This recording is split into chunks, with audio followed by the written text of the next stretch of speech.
Cuyahoga Arts and Culture's 2023 Project Support Panel. My name is Jania Stigall. I'm a grant manager here at CAC, and I'm here with fellow CAC staff, Jill Paulson, Julia Murphy, India Pierre Ingram, Jake Sinatra, and Laura Matteo. And for our audiences joining online, you can find the captioning by clicking the live transcription button at the bottom of your page.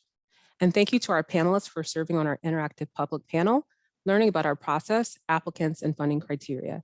And to our listeners, thank you so much for joining us. Cuyahoga Arts and Culture is a local public funder of arts and culture in Cuyahoga County. Our mission is to inspire and strengthen the community by investing in arts and culture. The goal of our project support grant making is to promote public access and encourage the breadth of arts and cultural programming in our community by supporting Cuyahoga County-based projects. And if we can move to the next slide, please. And before we begin, we want to acknowledge that the land that we stand on and the place that we call Cuyahoga County, it was land that was claimed by the United States government through force, displacement, and treaties negotiated in bad faith. We acknowledge those of the Shawnee, Miami, Erie, Ottawa, Potawatomi, and Haudenosaunee Confederacy, whose lands we stand on, and the thousands of Native Americans representing over 100 tribes who live in Northeast Ohio today. We thank the Lake Erie Native American Council for providing us the information to develop this land acknowledgement.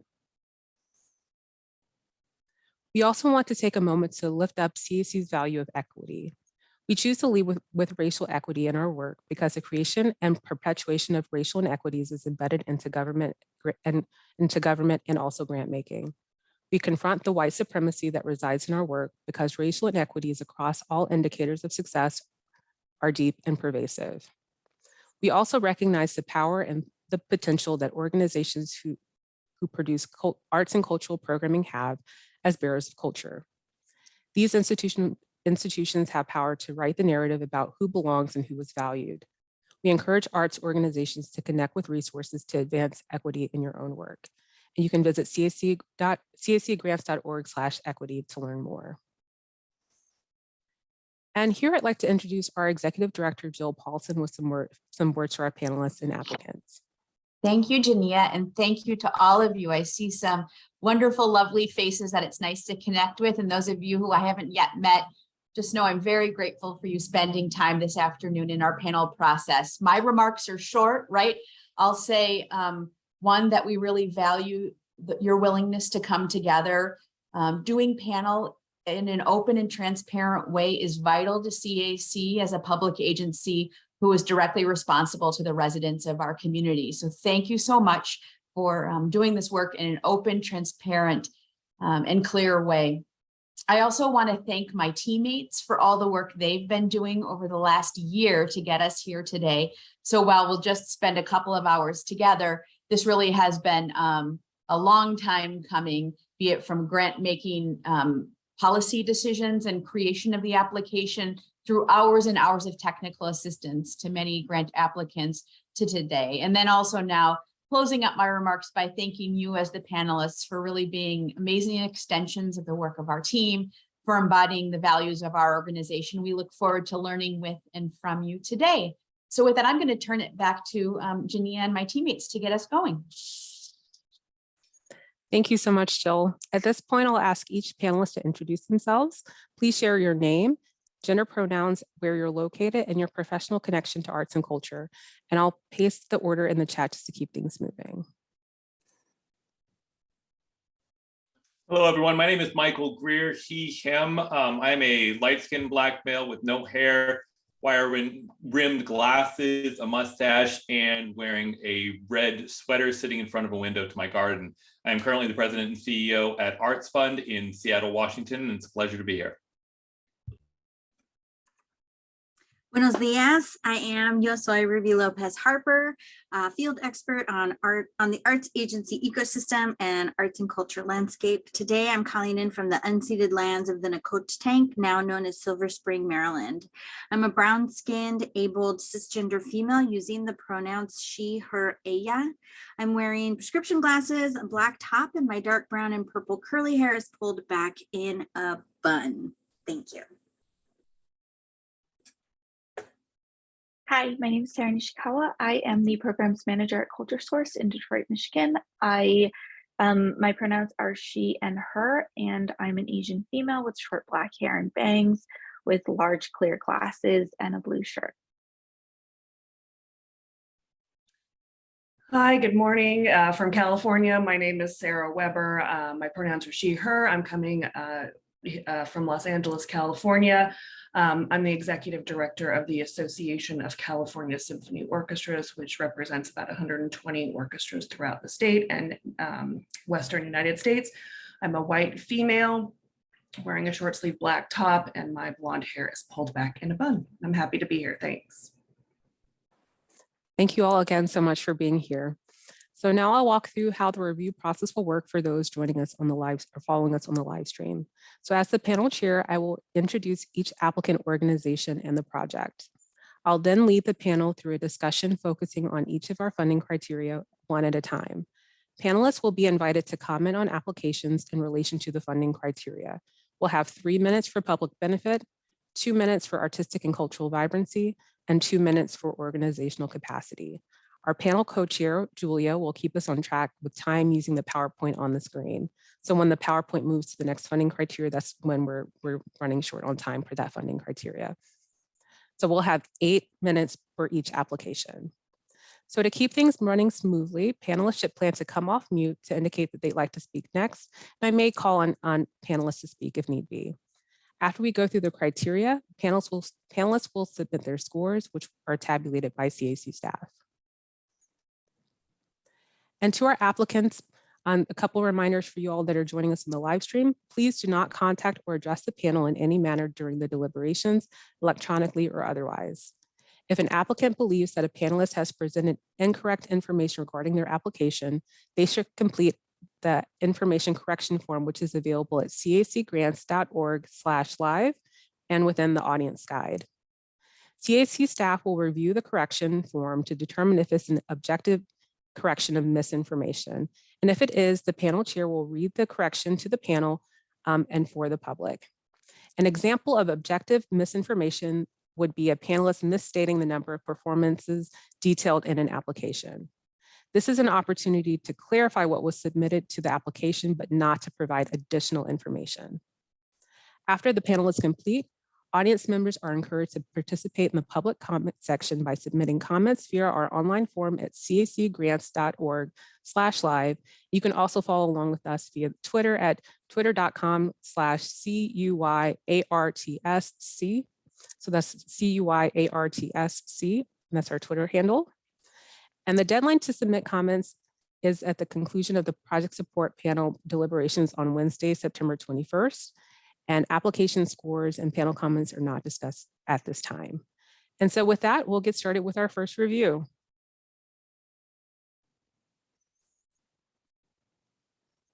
All right. So our first application is from Cassidy Theater, Inc. for their project entitled From Page to Stage, Cultivating Young Audiences and Families Through Storytelling. Cassidy Theater seeks to attract and celebrate young audiences and build artistic literacy through a series of 4 shows and special events in partnerships with their local library system. The shows will include Beauty and the Beast, The Little Mermaid, Cinderella, and Shrek, each of which were created from popular children's stories. Whether on the page or on the stage, Cassidy Theater's project brings popular stories to life for young audiences and their families. And so would someone like to get us started around how this application relates to the public benefit criterion, which is an organization's ability to meaningfully and authentically engage its community through its project? Oh, sorry, Michael. Please go ahead, Ruby. Thank you. I just want to say, I felt there was a really strong narrative response around this particular measure. The thing that stood out to me, I really appreciated their use of data and to understand their community, but also to drive some of their artistic choices. Thank you, Ruby. This is Michael Greer. I just wanted to add on to that I was curious to know more about the relationship between Cassidy and the library, and I wanted that to be a little bit more clear in regards to public benefit. And Michael, could you share how that connects to your rating in this area and the funding criteria? Yes, I actually scored it a weak because I didn't understand where the absolute connection between the public benefit and the performances was. And I felt like the connection with the library was heavily emphasized, and I wanted to know more about that if we were going to be, if that was the main vehicle for public benefit.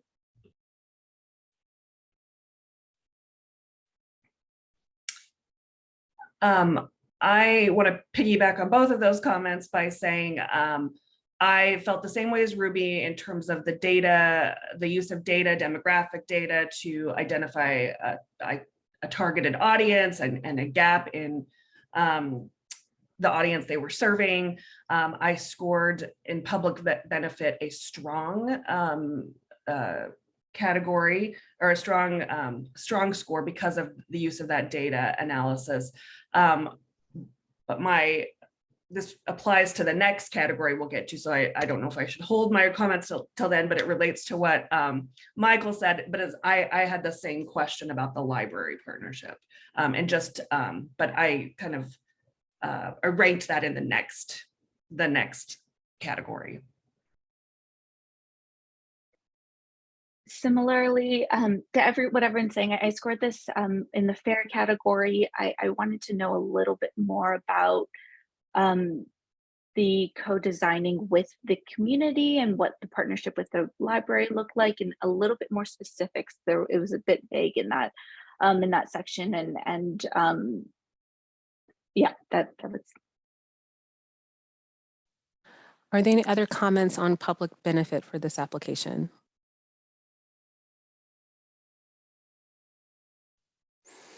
Okay, thank you for your comments. And so next we'll move on to the artistic and cultural vibrancy funding criterion, which is an organization's ability to create a project that inspires and challenges its community. I'll start. Just because my comments from the last category kind of reflect this. I gave this a fair score because of my question about the programmatic creation process, and I didn't really see a lot of information about, how they were partnering with the library on that, and if there was a community input on the programming that was chosen for this project. Did the library have input on that? And how the plays that were chosen tie into the programming with the library partner. There was just some vagueness to that I would have liked more detail on, so I scored it a fair. I also scored this section fair for many of the same points as Sarah. One of the things that I also wanted more specifics on was the capacity of the arts and cultural professionals that they were engaging with, and so what that looked like for the actual, there just was missing specifics around the people that they were working with and serving both sides of it.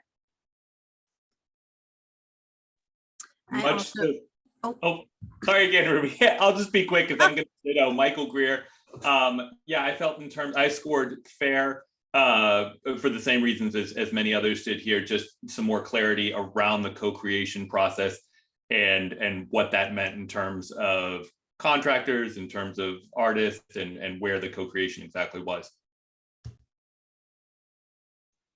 And I also wanted to bring forward, I think I would have liked more information too around building the capacity of arts and culture professionals. I just don't think I got enough information to suss that out, in addition to the other comments from the panelists. So I too scored it fair.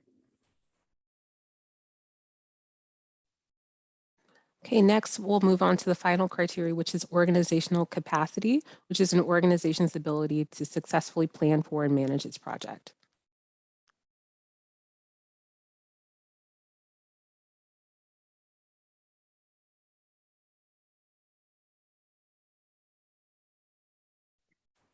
I can start. I thought this was this section actually, I scored it on the fair to strong side. I thought that it was really clear that they could set goals and their budget was reasonable and attainable. Their goals were attainable and their budget was realistic and reasonable. I wanted to see, I had some questions and wanted to see a little bit more specifically how they were recruiting folks, especially the performers for their event. And, you know, that the recruitment side of it and the employment side of it was a bit of a question for me. But as an organization, it seemed like they were really well aware of the processes. I also scored this section strong based primarily on the track record that this organization has in producing you know, past programming, and I felt like the supplemental materials helped me understand their production history and how they've pulled programming together. So it made me feel fairly confident that they could pull off this program, produce this program. I'm gonna just say ditto because I don't really have anything new to add. So thank you. There we go. This is Michael Greer. I'll piggyback off of Sarah's comments, and I scored it fair as well, just because I wanted a little bit more clarity, maybe across the entire application on internal mechanisms. That was just my comment kind of across the entire app. All right, are there any other final comments about this application connected to our funding criteria?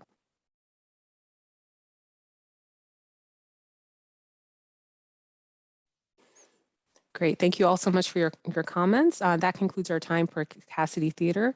Panelists, please submit your scores, and we'll turn next to Cavani String Quartet in just a moment.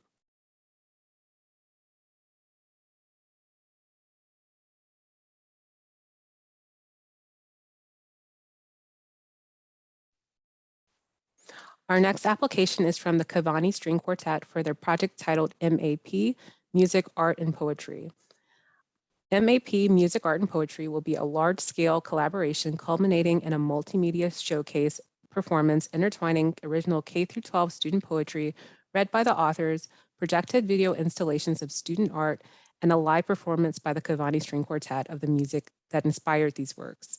The music will be selected by the Cavani String Quartet and will feature composers of historically underrepresented backgrounds.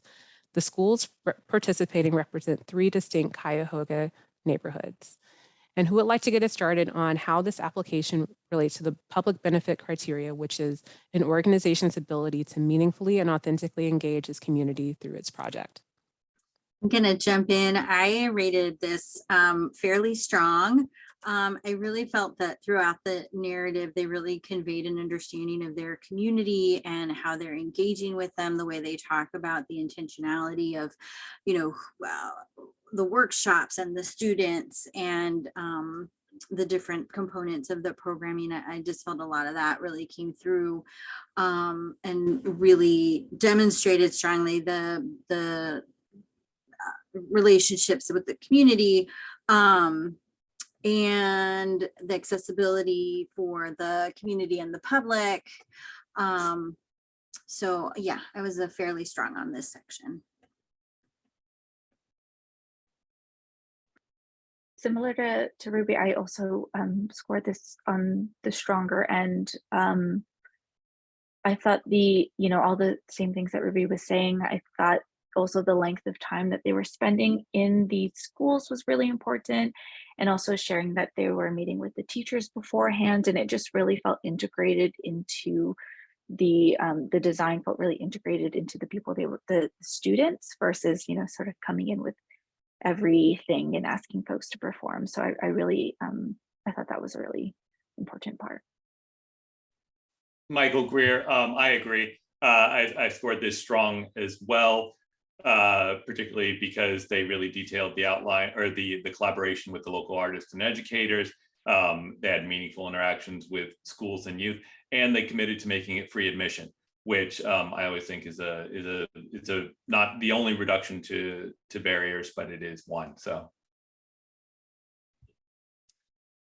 Yeah, I agree with all of the remarks. I thought it was a strong co-collaboration effort, and that teachers, students, families, they also mentioned the engagement of families. And I thought there was, really the understanding of all of these stakeholders as key participants, not a passive engagement, but a very active engagement with a meaningful amount of time in the creation process, leading up to the performance. I thought it was a really strong, and also I appreciated that they, one of their goals, I ranked this strong because in public benefit, because I just appreciated the efforts to represent composers that have been underrepresented in the classical music space. So I just felt all of that was of a huge benefit. Great. Next, we'll move on to artistic and cultural vibrancy, which is an organization's ability to create a quality project that inspires and challenges its community. I scored this fairly strong. Again, I really appreciated the response to that they provided in the "what else would you like us to know," which gave a little bit more of the indication of kind of their commitment, the track record. This isn't a one-off for them, and I really appreciated the detail and the clear investment in trying to cultivate talent, the opportunities that are being given, not just to the artists that are engaged, but also to the participants in the program to create. And I think some of that can be really compelling. So I scored this in the fairly strong arena. I also scored this strong. I thought that it was very apparent, the strength of the work with the spoken word poet, the teachers, the musicians, that there was a real synergy between all of them. And the supplemental materials were really helpful in understanding past projects and similar types of projects. And again, because they're trying to amplify underrepresented voices in the classical music space, I thought that was all really strong. Michael Greer here again. Again, I agree. I scored this strong. I thought the intentional representation was. I think that might be me, so I'm going to go on mute. I'll jump in. Well, but I scored this a bit more on the fair side, only in wanting to.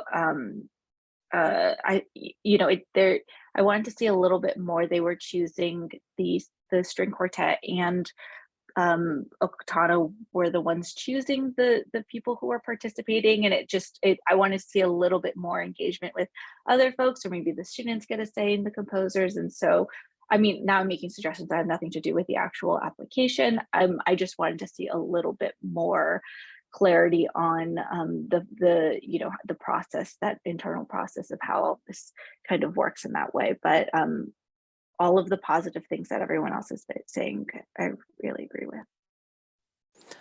Before we move on to organizational capacity, I just want to come back to Michael to see if you had any more to add for artistic and cultural vibrancy.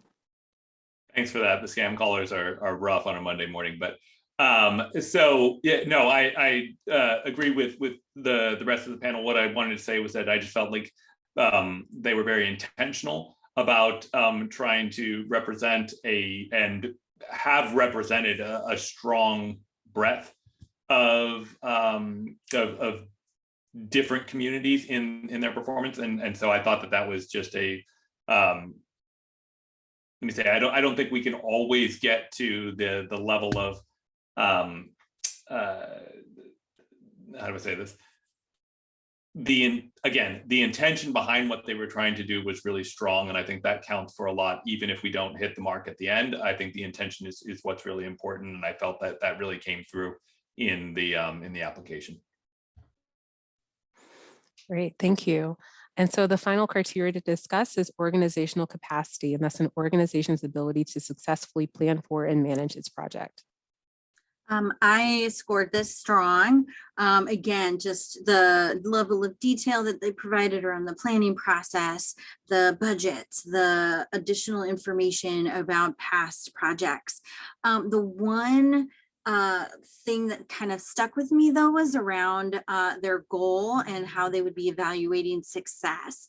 And I think, you know, kind of pushing for a little more specificity, that students are changed in some way is kind of big, broad, a little vague, and maybe a little subjective. So perhaps considering something that's a little more specific, or if there's, you know, they talk about themes with the shows, maybe there's something more specific they can kind of look for. But that was the only piece that I think I had just more questions about. So yeah, thank you. This is Michael. I'll just say I also scored it strong under organizational capacity, particularly because I thought the details of how and who would carry out the program were very clear. And I also enjoyed the fact that they called out the fact that paying artist fees, that they were committed to paying artist fees in the case of partial funding. And I thought that represented some clear and strong priorities.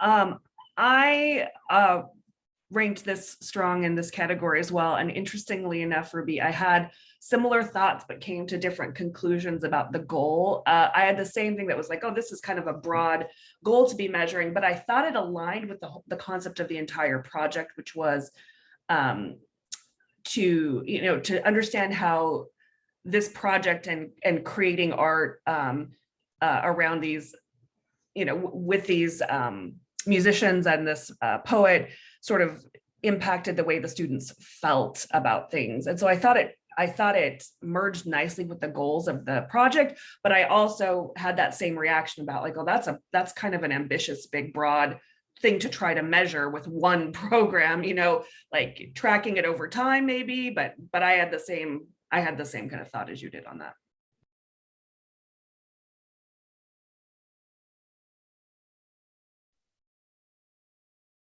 I'm just going to quickly, I also scored this strong with the same sort of back and forth that Ruby and Sarah were doing, landing a little bit more Ruby's side of maybe wanting a different, clarifying that goal so that those results seem more realistic or measurable. Great. So we are a bit over time for this application, but are there any final thoughts before we move on to our next application?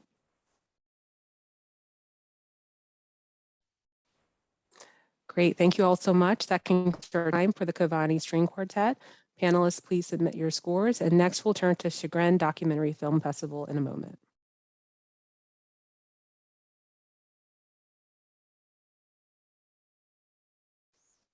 Okay, so our next application is from Chagrin Documentary Film Festival for their project entitled 14th Annual Chagrin Documentary Film Festival. Funding, and so they describe this project by saying, funding will support the production of the 14th Annual Chagrin Documentary Film Festival from October 3rd to 8th in 2023, which will showcase more than 80 international and domestic documentary films accompanied by live broadcasts, filmmaker panels and discussions, and other educational events. And so this organization's unique presentation of diverse and impactful stories paired with specially curated discussions and engagement with the artist enhances the audience's appreciation for the art of documentary film. And so who would like to get us started around the public benefit?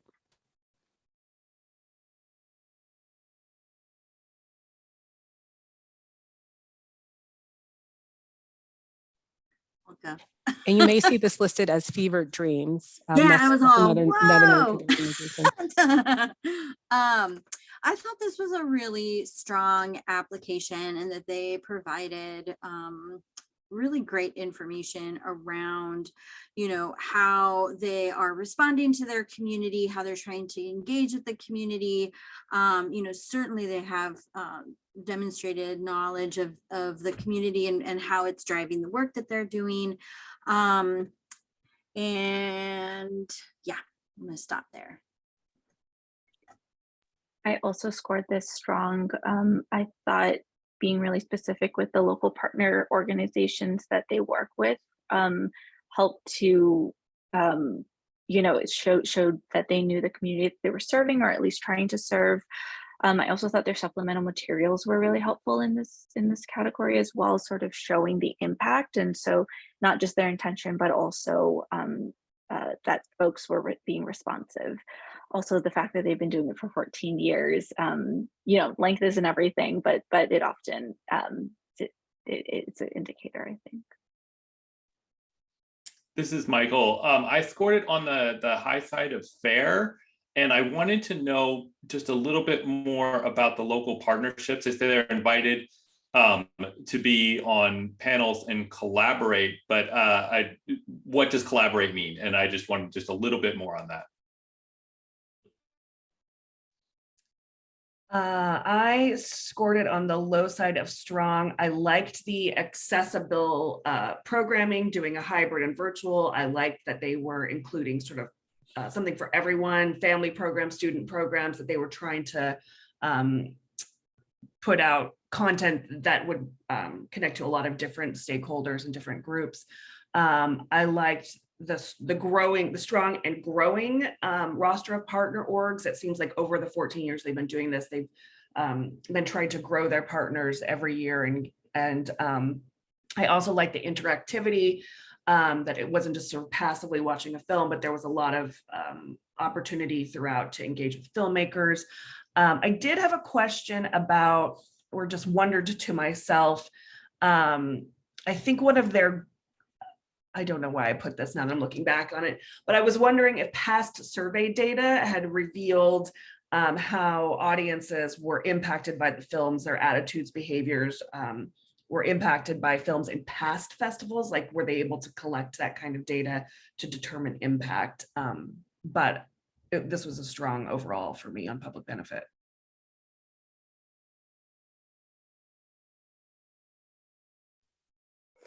Great. So next we'll move on to artistic and cultural vibrancy.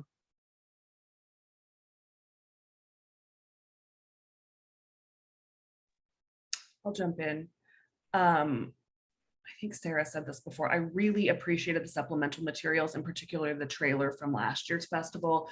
As a person who's never been to this, really helped me understand kind of not just the content, but the feel of the festival. I thought that trailer was really helpful. It also helped me understand the broad range of storytelling throughout the documentaries that they feature. Kind of the whole gamut of the sort of human condition and relevant issues. And so I just felt like the strength of the artistry and diversity of the artistry of the filmmaking came through very strongly.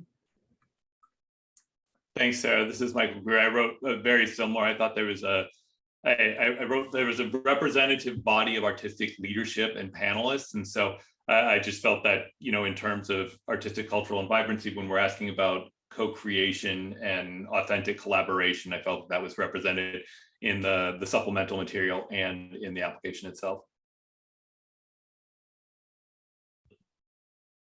I scored them in the fairly strong. And I felt, for me, the thing that stood out was the building capacity. So I appreciated that there were multiple points for people to get involved, not just from a presenting, but from a logistic operational standpoint, that, not only are they building the careers of the filmmakers themselves, but then they're also engaging people in, kind of these secondary skill sets around presentation and around organizing. And then the volunteers also just being part of this, kind of larger event experience. So I felt like there were a lot of components and facets for me that stood out, because that's something that I think is hard to convey and discern with limited, information. But I think they did a great job of that element in this narrative.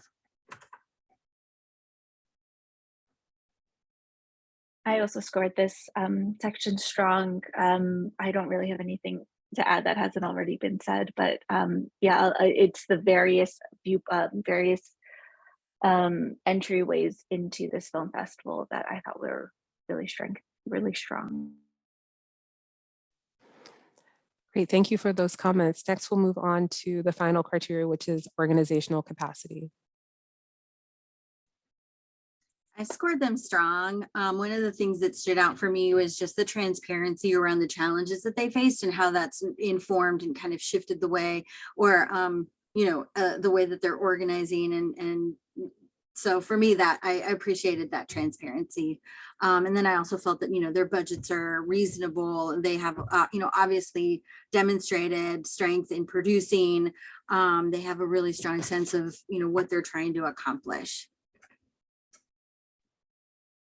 All the same as Ruby. I also scored this as strong. It just, they were really clear in how they would do their work, and I thought their goals were, the goal that they had set was clear, and the way that they would measure it was also crystal clear. This is Michael. I actually scored them on the high side of weak for one particular reason, because the administrative and personal expenses were quite outsized compared to arts and cultural professionals, and which is fine, but I wanted a little bit more. If it was going to be that much different, I wanted a little bit more information, particularly because the guiding criteria talk about equitably recruit, retain, and provide employment opportunities in broad or volunteer engagements. And so I just wanted to see a little bit more explanation about why that was so different between the two. That's a good point, Michael. I appreciate you sharing that. I ranked this as strong in organizational capacity because I felt like they described their leadership team really well. And I also thought that they described the volunteer selection committee that comes together to review all the submissions and make selections as a really engaged, thoughtful group. And so it made me feel very confident in the team, but also the community engagement in terms of the volunteer selection committee. I felt really impressed by.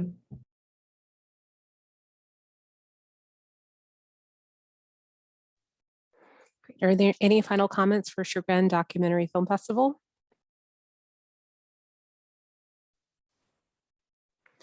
Great, so that concludes our time for Chagrin Documentary Film Festival. Panelists, please submit your scores, and we'll turn next to CityMusic Cleveland in just a moment.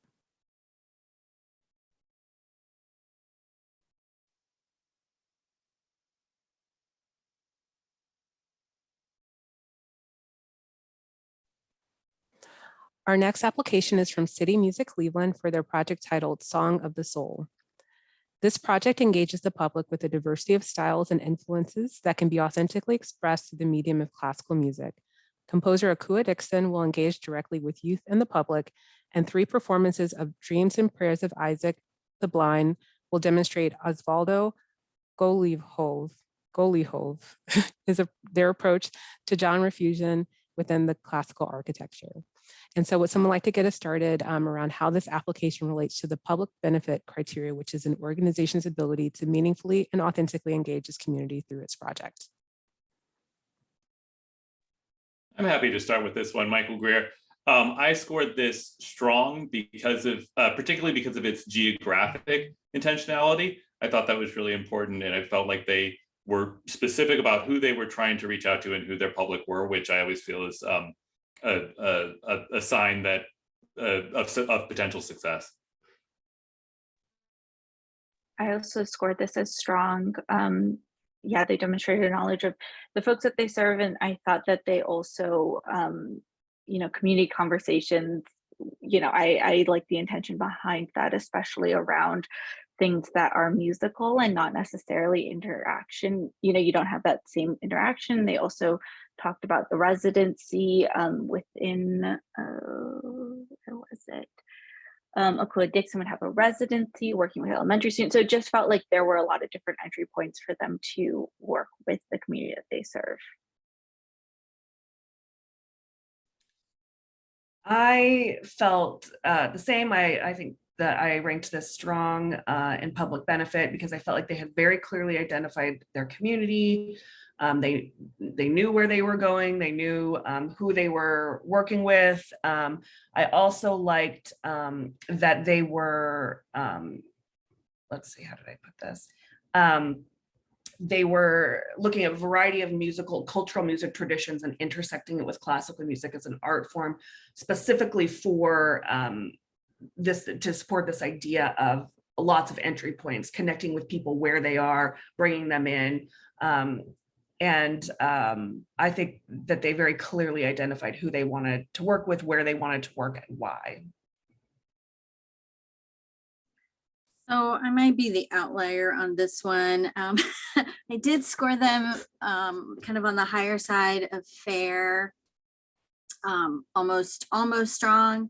But the thing that I think kind of held back for me was I wanted more definition. They talk about, they say diverse in a lot of the narrative responses, but I'm not really sure what they're trying to specifically convey.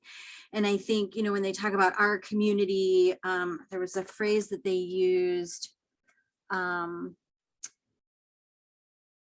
where did it go? Our community said they want. I just wanted more framing to that, because I think sometimes it's just not clear. And to me, a lot of it felt kind of one-sided. So I just, even though, as you said, there's a lot of thoughtfulness, there's a lot of intentionality, but the narrative felt one-sided to me. But I still saw a lot of what y'all saw in there too. So just wanted to share that.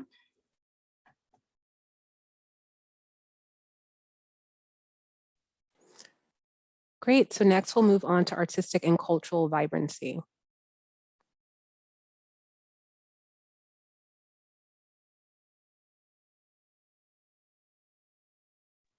I'll start. I liked the intersection of classical music with other types of cultural traditions, music traditions, and the recognition that making a personal connection to music that people are more familiar with is a way to make classical music more relevant and accessible. And I liked that that was their intention for this project. So I just liked all the diverse artists that were coming in and blending of artistic traditions, and that they were, and let's see, and that they're including the participants in the process of music making. So yeah, so I scored this strong, on the low side of strong. Thanks, Sarah. This is Michael. I scored this actually on the high side of fair, because I thought, again, the subject matter was intentionally diverse and it was designed to represent what I saw as their known target community. But I was actually wanting to know more about how that programming was chosen and the extent to which the community involvement was, and it's similar to what you had mentioned, I think, earlier, Ruby. So that was kind of my thoughts on that. Yeah, I would also echo what you just said, Michael, that you know, the same comments earlier just kind of float through the rest of the criteria for me as well. I did score them on the higher side of fair. I also scored on the high side of fair. I think, you know, as much as I was drawn in by the first sentence of that section, which was like, express a strong affinity, you know, for repertoire incorporating diverse voices. I kind of wanted to know, like, those, that a little bit just felt like words, and I wanted a specific in there. Also, as somebody without a big musical background, it was hard to understand the importance of some of this information. I don't know how to pronounce what dreams and prayer. I don't, you know, so I don't know that it's a tour de force. And I think I was missing some specific things to tie me back into the, you know, to kind of understanding a little bit more. Although, yeah.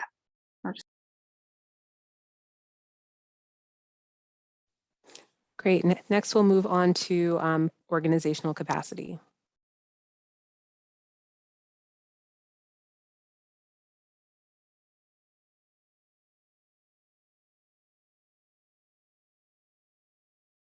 Sorry, Michael here, Michael Greer.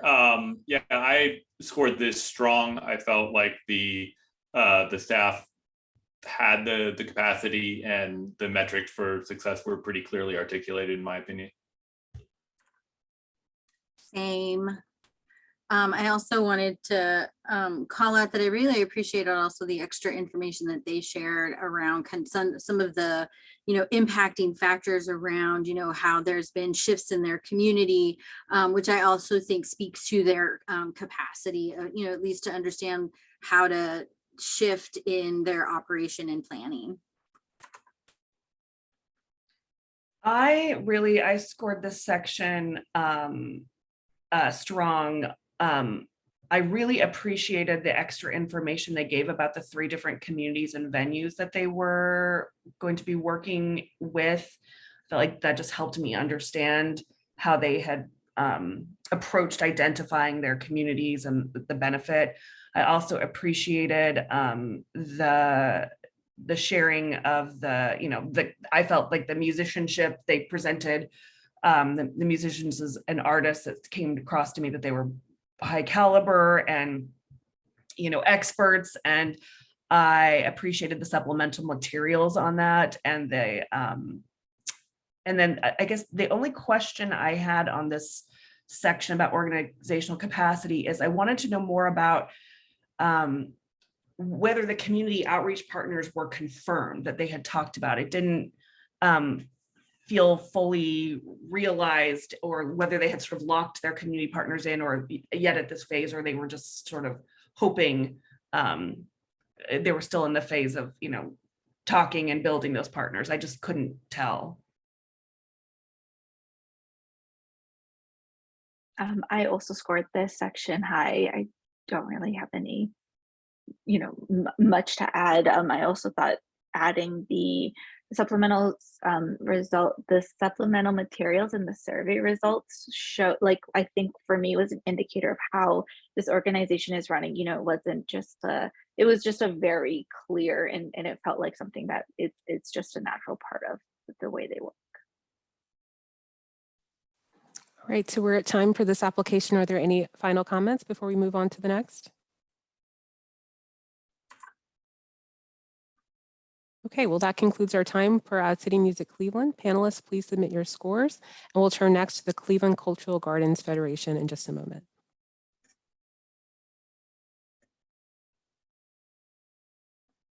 Okay, so our next application is from Cleveland Cultural Gardens Federation for their project titled 77th One World Day. So One World Day celebrates diversity, multiculturalism, and the 40+ Cleveland Cultural Gardens shared motto of peace through mutual understanding. The Cleveland Cultural Gardens Federation welcomes the community to attend a naturalization ceremony, participate in a parade of flags, try authentic ethnic food, and enjoy professional music and dance performances. And so who would like to get us started with public benefit for this application? I scored this really, really strong. I was just enamored of the way that they articulated, just the engagement and response to community, how they're bringing folks together. And that just kind of permeated through all of the narrative responses for me. So I think this was a really great one. I also scored this strong, mostly because it felt as if they kept saying throughout all of the narrative answers that they weren't dictating how folks did anything and really left it up to each garden. And I appreciated reading that in almost every section, that they, it was a clear through line through the work that they do, that it was up to that garden to define what their programming looked like. And I also, somewhere in there, they noted that while it was outgrown out of this very European, Eurocentric idea of a garden, they, as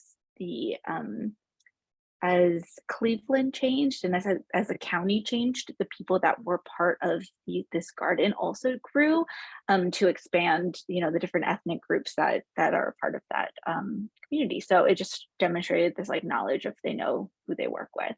I appreciated. This is Michael. I really liked this application, but I scored it on the very high side of fair because I wanted to know more about the actual programming. And I just missed that, but I wanted to see if there was any more details.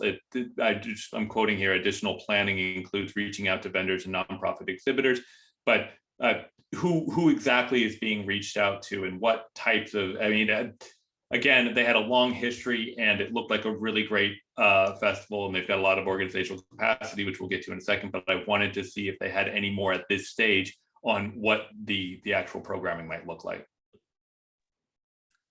I am aligned with kind of Michael's thoughts. I scored this on the high side of fair too. And the reason I did is that, you know, they had talked about how they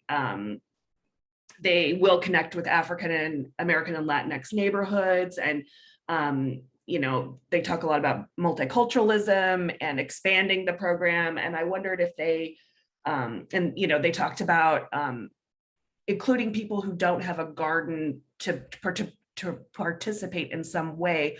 But I just wanted more information about how are you reaching people that maybe aren't represented in the garden, and are you kind of always doing an inventory or taking stock of like who isn't participating in this. So I just felt I wanted to know more about their outreach to maybe communities that didn't have a big presence in the garden already, and always saying like, who isn't here and who do we want to include in this festival, whether they've got a garden or not. I just want to hear more. Great, thank you all for those comments. Next, we'll move on to artistic and cultural vibrancy. I had marked this on the high side of fair for the things that Sarah and Michael had just been talking about, which is specifics, right? Like what is going on, who really is there, what do those actually look like? Even ideas of who shows up to these events, right? There wasn't really any information of what they've looked like in the past in terms of audience or feedback, really. And so, yeah, that part I was really missing, specifics on literally what is going on. I also scored them on the high side of fair in this section. I also, you know, you kind of get into these specifics, but I was missing the element of the building rewarding careers and how are they kind of cultivating talent through this. And so I really didn't see a lot of evidence of that, but I did want to call out that I appreciated that they were using equitable principles to engage a diverse team to serve a community, a diverse community and audience, because I really appreciated that they were, you know, planning on offering language interpreters when needed, because you don't, you know, see that kind of invitation. But I think to the other points that have been made already around lack of specificity, what language, how is that coming together? So I love the intention, but more information on how that's going to be executed, I think would have strengthened this. Michael Greer, ditto. I thought that past programming spoke a lot to artistic and cultural vibrancy, and I was just looking for more for the current program. So I also scored on the high side of fair. I scored this section strong because for the programming that is there and that they do describe, I really like, well, I like that it's free and accessible, but I also liked, I think what Sarah had noted earlier that, or maybe it was Ruby, that for those that have gardens that are doing their programming, you know, it's all up to them. It's their garden, it's their programming, it's their jam. So I liked that autonomy and freedom and in those who do have gardens and are creating the programming. And I think their supplemental materials, I think I found really helpful for me to at least understand a little better about what past festivals have looked like. And then I just want to say, for someone who's not from Cleveland, like this is really cool that you have a park like this. I don't know. That's great. I'd like to come see this park. Great. Thank you all for your comments. Next, and finally, we'll move on to organizational capacity.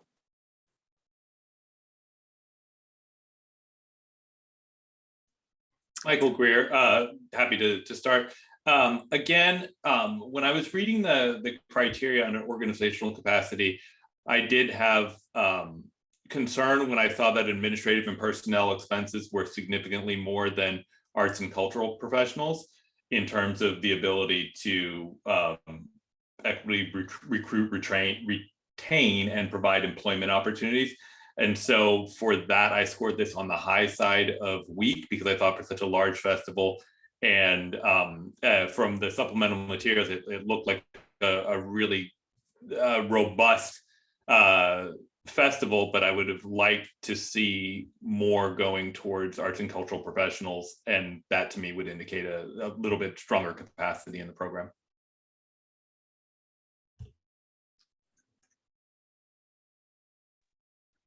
I also scored this section fair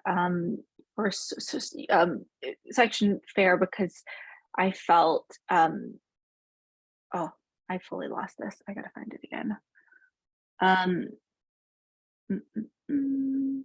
Oh yeah, the budget kind of what Michael was saying was you know, this is such a thing that keeps going on, and I am genuinely curious because I don't know what their programming actually looks like, where the money is going towards, because I don't, you know, there just seems to be a disconnect between those two things, and I wanted a bit more clarity.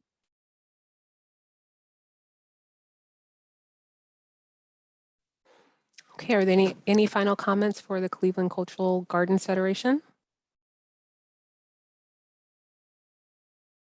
Great, thank you all so much. That concludes our time for the Cleveland Cultural Gardens Federation. Panelists, please submit your scores.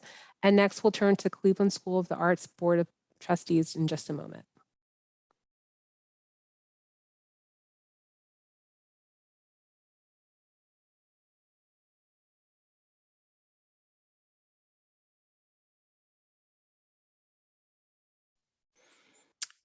Okay, our next application is from Cleveland School of the Arts Board of Trustees for their project titled Csa New Works Program, Empowering Youth and Engaging Community. The annual New Works Program is a multi-arts performance series produced by the Cleveland School of the Arts CSA students.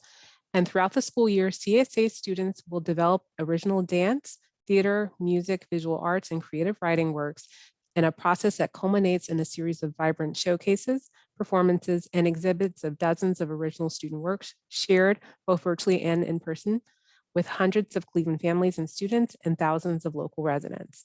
And who would like to get us started about how this application relates to public benefit, which is an organization's ability to meaningfully and authentically engage its community through its project? Michael Greer, happy to start. I rated this strong, particularly because of the diversity of young artists combined with the pay-as-you-go model and recognition that digital access speaks to accessibility and public benefit. So I thought there was a lot in here that spoke again to the intentionality, and I thought it was a pretty strong application.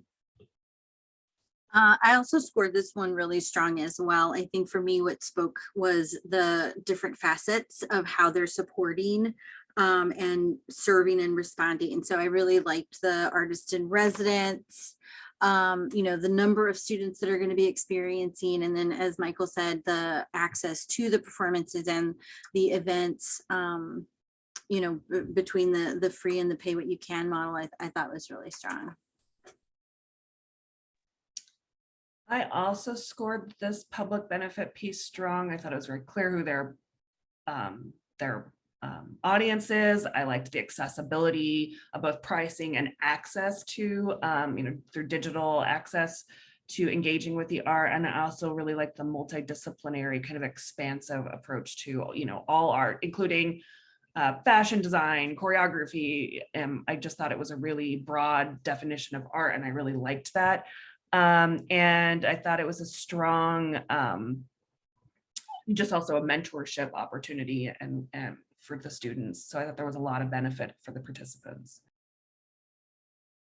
Yeah, I had scored this on sort of a strong, but on the lower side of strong, but was excited to see, you know, the transition to technology in the more virtual space.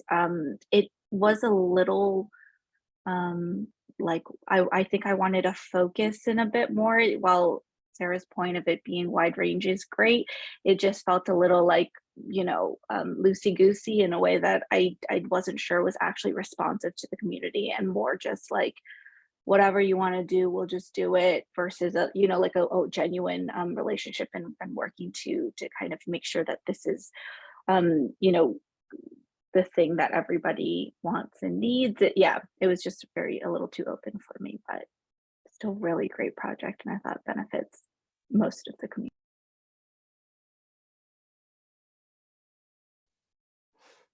Okay, next we'll move on to artistic and cultural vibrancy.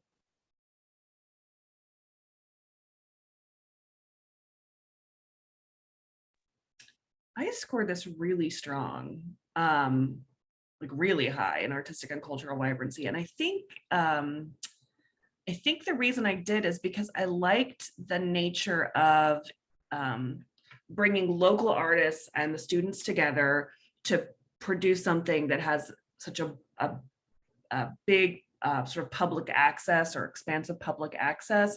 I liked that the artist in residence component, so there's some deeper engagement with some of the students and some of the disciplines. I liked the low barrier to participation, and I liked that they are including sort of curriculum, and so that tightened up that loosey-goosiness because they talked about the state curriculum and really using that as a guide. And I think the supplemental materials also really won me over on this to understand some of the art that was produced. And sorry, I'm just reminding myself, the supplemental materials to show sort of past students' art. I was totally blown away and impressed by what was the art that was coming out of this. So I was really high on. Yeah, I scored it really high as well for a lot of the same reasons. And if Sarah was not going to mention it, I was going to mention the samples of work really giving it that depth and context. So well done on those choices. I think it really brought it forward and animated it. Michael Greer, I scored this on the low side of strong, but particularly because of again the intentionality of its composition, as I think Sarah Weber spoke about, having the professional artists, the artists in residence, the students, the virtual, I'm always careful as to put my own qualifications on the artistic,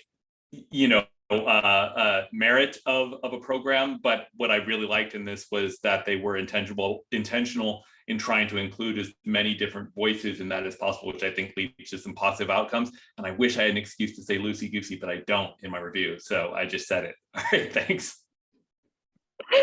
I also scored this section high. Was the supplemental materials that I was like, what I was missing in the narrative around the public benefit. I think I saw a bit more through this artistic and cultural, this vibrancy aspect of it. And I really appreciated their, what I was reading about, like they're building a capacity and they're building a network of artists that I think goes beyond the educational, realm and as a school project. And I really enjoyed reading about that. And finally, we'll move on to organizational capacity. I scored this section pretty strong, I think in large part because I appreciated seeing the list of arts partners and artists. So a combination of the whole team, the teachers at the school, the administrative staff, and as Sarah was just saying, the network of artists that they're growing gave me a lot of confidence. And also, that they've been doing this program for a while. I like to see kind of the full team displayed like. I also scored this really high for a lot of the same reasons. And the other thing that also stood out to me was just the extra information that they provided around understanding the school population and the student population. I still would have liked, I think, a little bit more detail around the methodology that they talk about. But I think generally the evidence that they provided, I scored it really strong. Michael Greer, I agree. I also scored this strong. My only critique for this and probably several others is in terms of equitably recruiting and retaining. Any details about how leadership is determined, and particularly in terms of equity and representation, would just make the application that much stronger. I scored this on the high side of fair. I maybe missed it, but was looking for how they also choose their artists in residence and if that was an equitable process, and you know, if they're widely defining art, are they also widely defining what it, you know, who these artists in residence get to be, and if it's based on education or experience. And so I was really looking for that, because I think that sets the tone for you know, a lot of the students, and kind of works its way down. So that's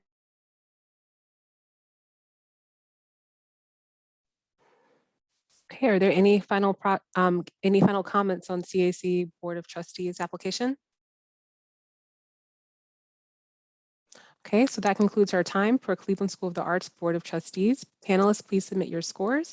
And next we'll turn to convergence continuum in just a moment. And a brief note to our panelists, we are about halfway through our review, so we'll plan to take a 5-minute break after reviewing this next application. Okay, our next application is from Convergence Continuum for their project titled The 2023 Season, Wonderlands, Women, and the World Around Us. This series of 5 productions will be an exploration into the world around us, the state of women's rights, and the tiny battles and big questions we face every day. Through a variety of productions, they'll tackle these topics in a manner that will surprise, entertain, and inspire unique thought within their audience goers. So who would like to get us started around public benefit?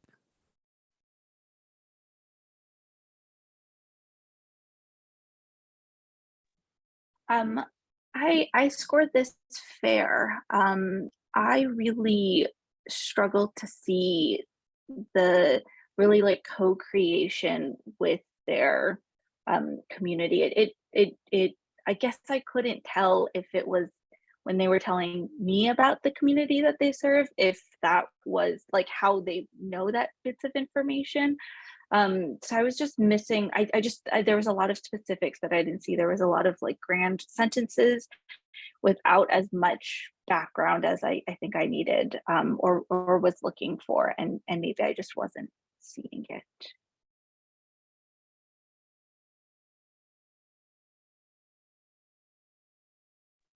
Sarah, this is Michael Greer. I scored the same, fair for those reasons. I mean, it was, again, specifics about just about how they were serving the public benefit. Again, not to be the arbiter of what is public benefit, but just some specifics on how they were thinking about that would have been helpful. I'm going to say ditto. I also throughout, like there were multiple areas where I just wanted more. I was thoroughly enamored with the concept, but I just wanted more information. And so they did provide detail, but I don't think it was sufficient to make it a really strong application. But I think the concept is really strong. I scored it on the low side of strong, and I'm trying to find where they noted this, but I noted that they noted that one of their target audiences is young adults, and that it felt like they were curating this season around content that might be relevant to that audience. But you know, it is true that I don't think they strongly connected those dots about how that would happen, or why, if that's their audience, why this series of programs would be relevant to them. So, and I noted that they had audience. I'm sorry, I'm struggling to find where this is in the application, but they had audience. They curated this program in response to audience feedback, and hopefully I can find that somewhere as I'm scanning through. But that's why I scored it on the low side of strong.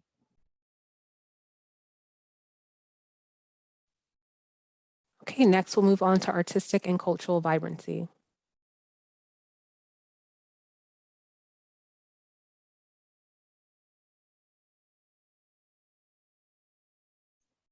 I scored this in the higher end of fair. But again, I think I just wanted more specificity. One area that stood out was I think they used the word diverse in like 4 different ways in 2 different sentences. And I'm like, oh, but what does any of that mean?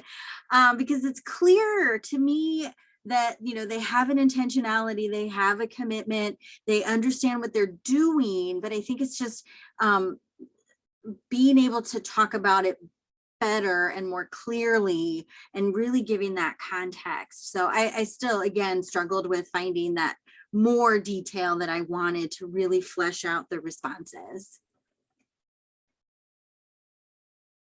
I also scored this on the low side of strong, but still sort of strong. I thought that they were really clear about the engaging a diverse team of arts and cultural professionals. I thought even their audience was very diverse. It was really it just feels really big in concept, and I don't know if that's the correct way to describe it, but there was specificity that was missing, and maybe it was just in the wording and the explanations and not quite, a lot of this was a very passionate writing, and I wanted, a very like matter of fact. So I think that was a little bit of the missing part for me. Yeah, Michael Greer, very much the same. And I try to step away from, I'll put quotes around the term quality of writing, because I never know who's writing, what their first or second languages are, et cetera, et cetera. But I will say that the question is specifically on how, and I felt like that's what was missing. And that maybe speaks to the specificity that we're all talking about, is how is it created, not like what is the project, but how are you doing that specifically? And that's what I was missing. So I also scored in the fair range. This is Sarah Weber. I scored it in the strong range. I liked the focus of the season, about sort of for women, created by women. I think somewhere they talked about using former interns, former students. So I liked that they were bringing sort of fresh voices in and young artists into the involvement. Again, I have noted that they rely on audience feedback to shape their programming, and the supplemental materials where they showed the sort of former casts just helped me understand, get a better sense of the work and the product that was being produced. And just that they had a track record of sort of centering marginalized voices in their content and their programming. Great, thank you all for your comments. And finally, we'll move on to organizational capacity. I'll jump in on this. I scored on the low side of strong. I appreciated, their track record. I appreciated that their board of directors was primarily made up of trained theater artists. The thing that gave me a little bit of pause is I wanted to know more about the promotion and marketing efforts.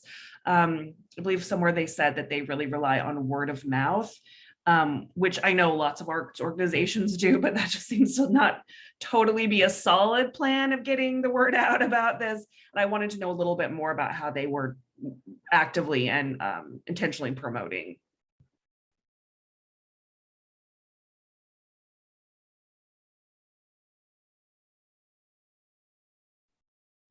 I also scored this as strong. I thought that they were really clear in how their organization was put together, and everybody and the folks that were working for them had experience in the things that they've done.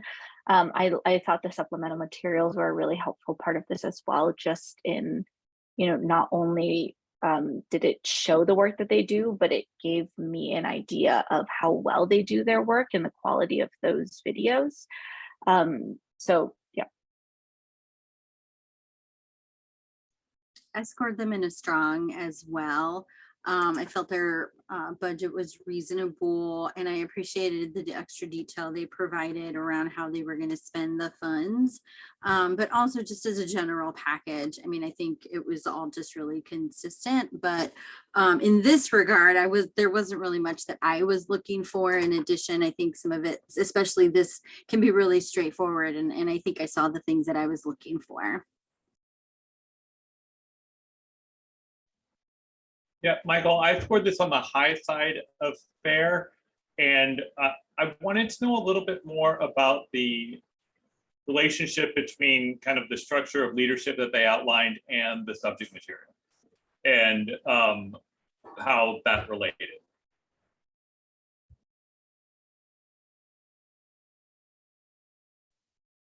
Okay, are there any final comments on this application? Okay, so that concludes our time on Convergence Continuum. Panelists, please submit your scores. And so here we'll take a break. We'll plan for 5 minutes. Would anyone be in favor of a longer break, maybe 7 to 10?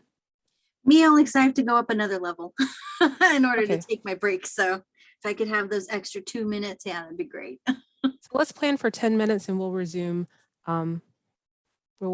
Here. Then there'll be a timer on the screen. Thank you.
All right, everyone, welcome back.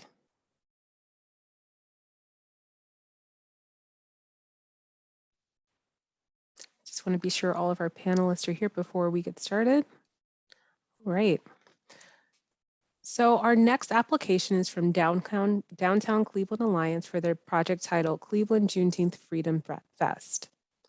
So Downtown Cleveland Alliance, in partnership with Karamu House, Tri-C Jazz Fest, and Ingenuity Cleveland, and other community organizations, present the Cleveland Juneteenth Freedom Fest, a festival celebrating, educating, and activating the community about the commemoration of slavery ending. Festivities will also include a vendor village to spotlight Black businesses and entrepreneurs, community programming and education, spoken word performances, interactive art demonstrations, food, and more. So who would like to get us started around how this application relates to the public benefit criterion, which is an organization's ability to meaningfully and authentically engage its community through its project? I rated this one strong. I really appreciated their intentionality around trying to bring in, increase the number of Black business vendors, educational and community resources, nonprofit organizations, making sure that they have, space for children's activities. So that was one thing that stood out to me in particular. I also scored this as strong. I thought they demonstrated that they understand the community that they work, are serving and work within. And then also with all of their partnerships and the growth that they've had over a period of time showed that, they're building all these relationships that are really great. And they're really always thinking about the, celebrating Blackness and commemorating the end of slavery, just kind of bringing awareness to Juneteenth and thinking of the different ways to activate their audience and this. This is Michael Greer. I scored it on the high side of fair, particularly because I did not see the details around the nature of the partnerships, particularly around financial decision-making and authority. And I would have liked to have seen that. I scored this on the low side of strong. I liked the intentionality on amplifying the Black experience and featuring Black vendors and artists. And I liked the, it's a pretty big visible civic event. I thought they mentioned or were pretty clear about some of their artistic partners that seemed really strong. And they had noted that they were going to be facilitating meetings leading up to the event with the Black community leaders to get input and participation in the design of the event. So I thought that was good, feedback and two-way communication.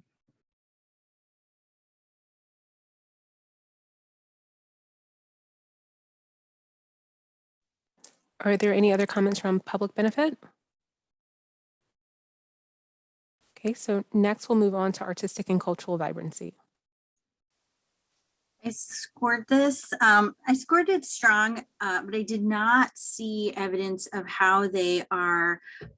He referenced the criteria specifically. It is building capacity of arts and culture professionals and preparing them for rewarding careers locally and beyond.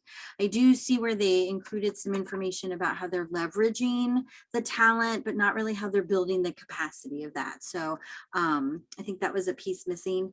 But otherwise, I thought it was still a pretty strong response around the metrics.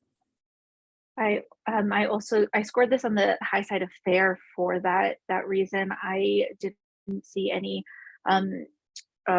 evidence in building capacity for arts and cultures. What I was missing was specifics. There wasn't any specific information on how they would generate these meaningful conversations or provide resources. I also didn't see any process for reflection for future festivals. Maybe, yeah. Michael Greer, I actually scored this in the strong category because I felt like the subject matter was specific, topical, and created space for strong community voice. So the subject matter, along with the structure of the program, allowed for that allowed for that community voice. Sarah, I pretty much echo exactly what Michael said. That's how I felt about it as well. Great. So next we'll move on to, and finally we'll move on to organizational capacity, which is an organization's ability to successfully plan for and manage its project.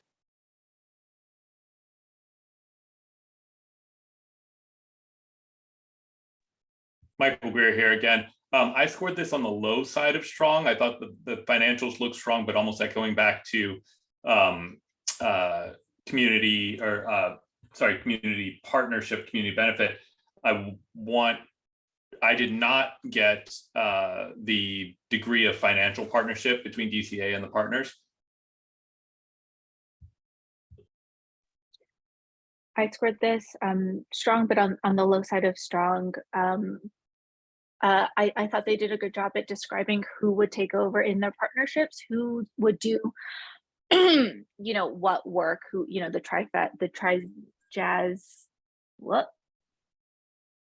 where did it go? Tri-C Jazz Fest would do the musical side. I thought that was a really clear. I just didn't see the organizational processes really clearly laid out in any more detail beyond that. I scored them in the strong range. I really appreciated just all of the information that they shared. You know, the budget's reasonable. I think they had some data that was really important to understand, you know, just how they're moving in their community. And oh my goodness. But I think I still struggled with finding information around the equitable recruitment retention. They clearly provide employment opportunities as evidenced in the budget. And then the one thing that I was feeling some disconnection in the goal that they list around wanting to be supportive of other Juneteenth events, I kind of went back and tried to read through the narrative, and I just wasn't making that connection. So, you know, maybe considering a goal that's more embedded in the project construction that they're talking about might be helpful, just to get a better understanding of how they're evaluating, so that it's telling a comprehensive story throughout the narrative. But otherwise, I did still rate this strong. I rated this strong, and I think largely based on how quickly the inaugural event came together. I think was the year preceding, and then based on that, how rapidly they've grown this event. And then they have, I think they mentioned next year they have a goal of making it a week-long event rather than just a one day. So it feels like there's an ambitious plan for growth and expansion, and also some civic will around this. And desire, the community desire for this event. And yeah, that's all I'll say. Are there any final comments for Downtown Cleveland Alliance? Okay, so that concludes our time for Downtown Cleveland Alliance. Panelists, please submit your scores. And next we'll turn to ENCORE Chamber Music Institute in just a moment.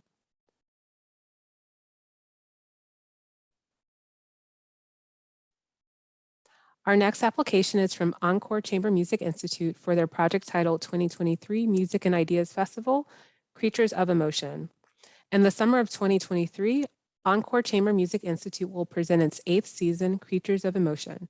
Taken from author Dale Carnegie's famous saying, the theme is an artistic exploration of the brain and how humans experience and express emotion. The 3-week festival presents concerts, discussions, and workshops, as well as community events in collaboration with youth and senior organizations that benefit historically underserved communities, populations in Cleveland.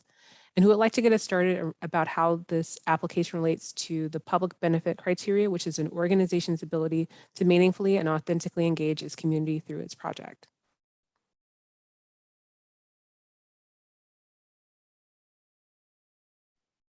So I rated this section for them strong. I felt that they, do a lot to partner. They have a really strong representation through the community. So the one thing that I think kind of hit me, and I'm just calling it out because I think language is so important, especially when you're talking about public benefit. They do reference the communities as culturally underserved when they're talking about engaging with BIPOC communities. And I just want to remind folks that, communities of color are rich with culture. They're not culturally underserved, but perhaps maybe not exposed to the art form that you're bringing to that community. So just especially around public benefit, because it focuses so much on the idea of understanding and respecting and responding and building these meaningful relationships with the community. Just be sensitive, I think, and aware of, some of the language that's being used, even if it feels like that's common and norm language.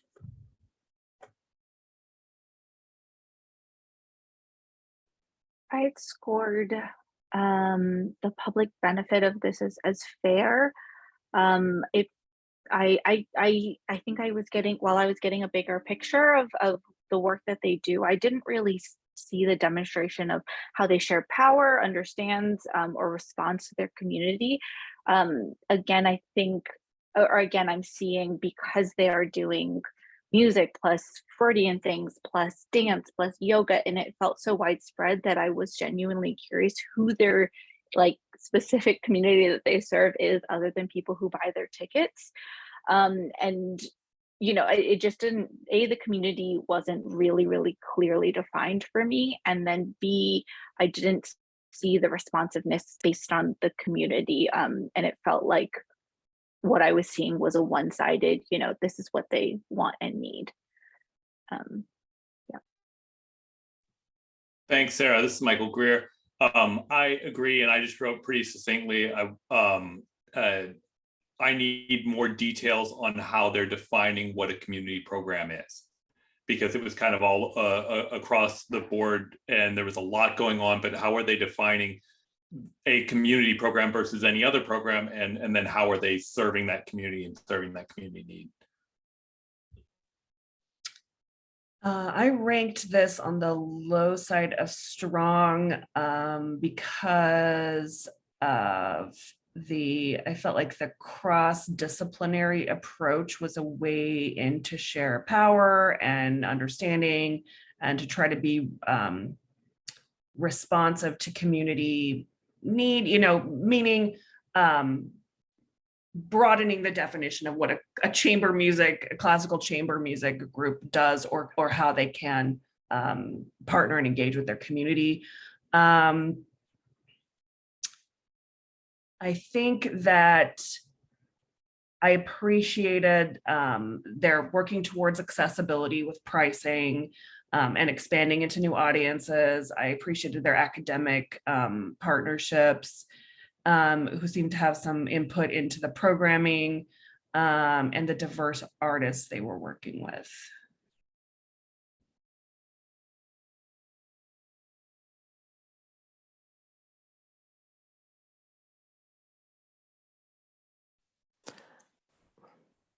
Great. So next we'll move on to artistic and cultural vibrancy.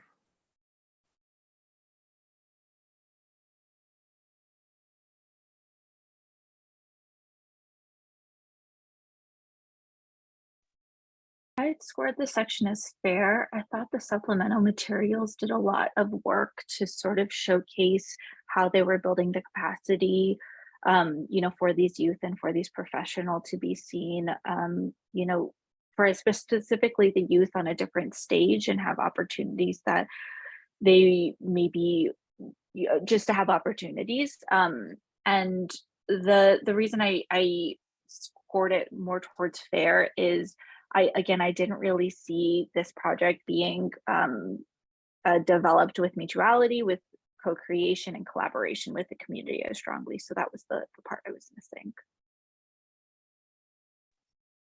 It's Michael Greer.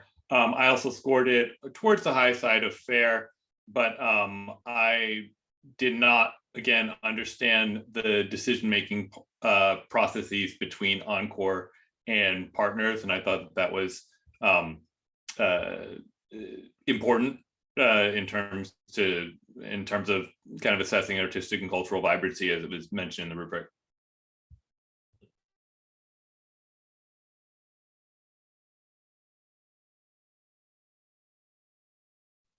Any final comments for artistic and cultural vibrancy? All right, so finally, we'll move on to organizational capacity.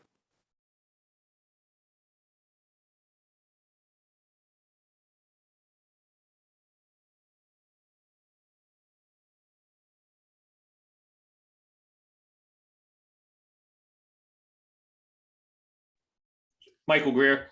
Again, my comments kind of spanned. I was on the high side of fair again, but again, around details around decision-making process kind of went through this entire application for me, although it was encouraging to see the largest amount of the budget being dedicated towards arts and cultural professionals. But again, anytime there's that much of a kind of a weight on one area, it'd be good to explain that just a little bit further.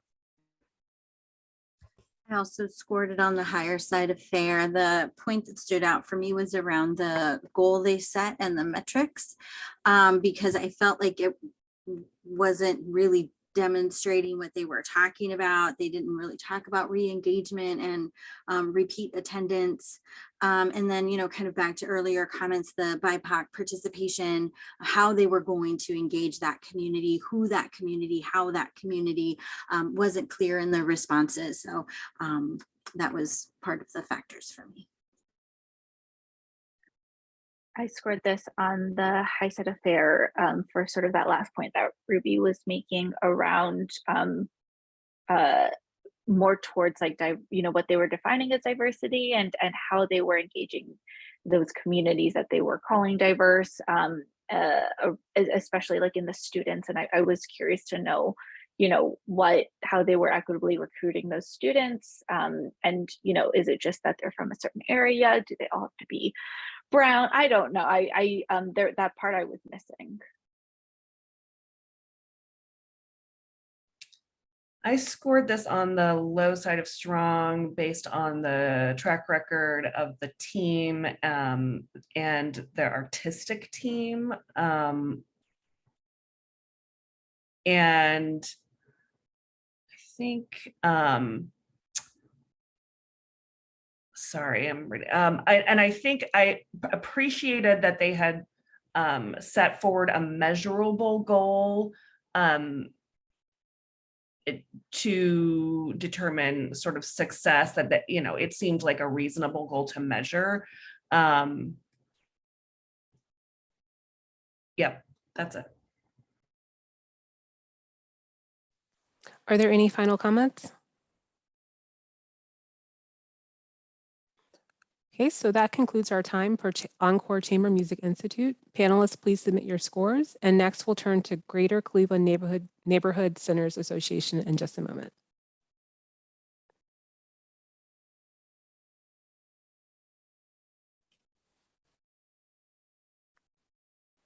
Okay, our next application is from Greater Cleveland Neighborhood Centers Association for their project titled Building Up STEAM.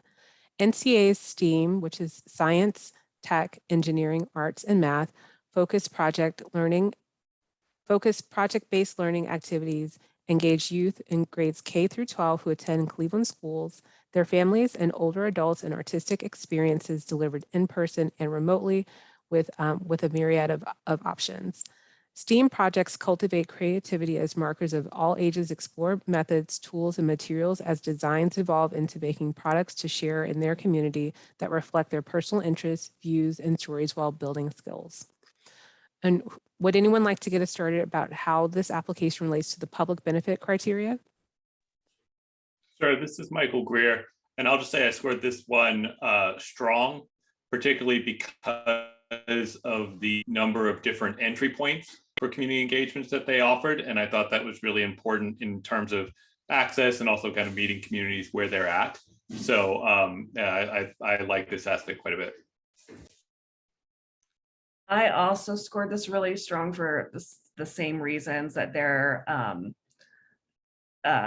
so broad and widespread in different communities and different entry points. I also felt that there was a strong benefit to school-aged youth through this, through their focus on the STEAM principles, and that there's this opportunity for public performance for the students, or display public engagement with the students' work. Yeah, this was a strong category for me. I scored them strong as well. The one piece that I think was missing for me in terms of strength of demonstrating the criteria was really around, I think when I looked at the goal that they set against the way they talk about the communities, against how they're looking to either activate or engage, it just wasn't, there wasn't enough detail or information for me to really feel like they were strongly demonstrating that criteria. But I still gave it a pretty strong score. They had a lot of strength in other areas, as mentioned already. I also scored this as strong. I thought they demonstrated, that they understand the community they serve by serving sort of the youth, their parents, and maybe their grandparents or folks. It was multi-generational in a way that I thought really sort of understood the communities that they serve and strengthen those relationships. All of the different entry points, demonstrated that they're accessible and they're flexible in how they serve their folks. So yeah.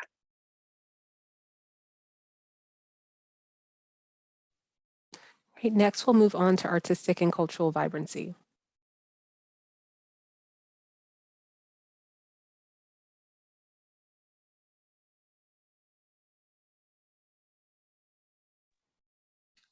I'll start. I scored this as strong, as the supplemental materials were helpful in helping me kind of understand what programmatically this could look like or what it has looked like. And I really appreciated that there was, the programs really centered the young participants as makers and really put them into these very active roles, active participants. I felt like it was really strong based on the principles of mutuality, co-creation, authenticity, because it put so much of the power into the hands of the young artists who are participating. I also scored this as strong for that exact same reason of it really, they said dreamers, makers, and creators.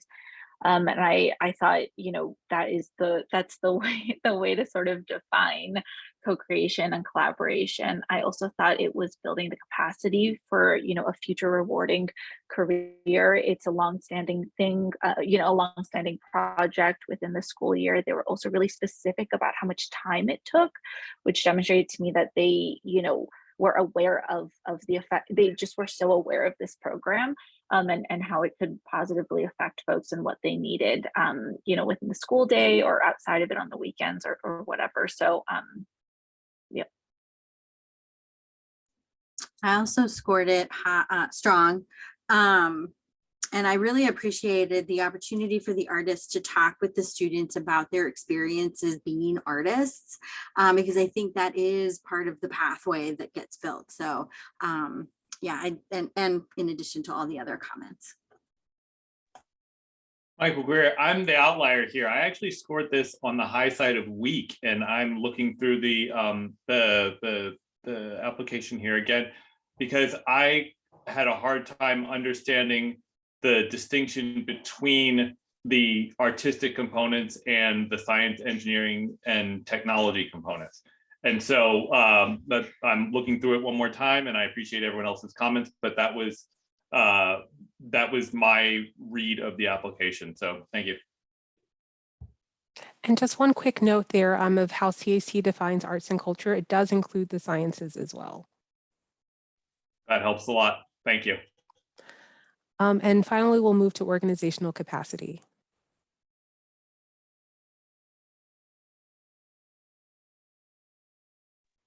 I rated this as strong. It seemed like that the administrative staff that was running this was really rooted in and connected to the community that it was trying to serve, and that there had been a lot of trust built up over time in this program and the folks bringing this, rolling this program out. And I thought there was a strong connection to this artist of experts and this roster, of experts and artists that were helping to develop and these STEAM programs. So I just thought that the team was pretty broad, but connected to the community it was working with. I had scored this on fair, maybe on the higher side of fair, as I didn't see a lot of evidence about the organizational actual process. Describing the organization as a whole, I think, was really helpful to see. But even I didn't really see, setting achievable goals. The internal process wasn't as clear to me.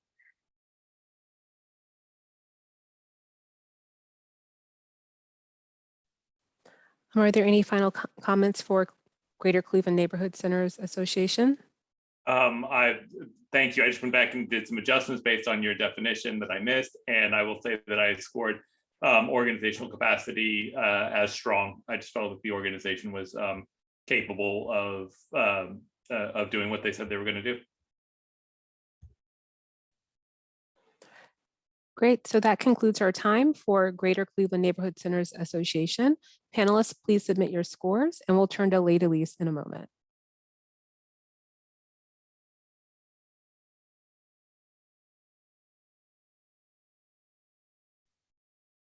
Our next application is from Délices for their project titled Song and Social Justice with Kaleidoscope Vocal Ensemble. Délices, Cleveland's premier early music chamber ensemble, will collaborate with Kaleidoscope Vocal Ensemble, a diverse national collective of professional vocalists, to create a 10 to 12-day Cleveland residency consisting of in-school workshops, community programs, and concert performances. These events will center on the theme of song and social justice with the goal of increasing BIPOC representation in classical music for Cleveland students, community members, and arts patrons.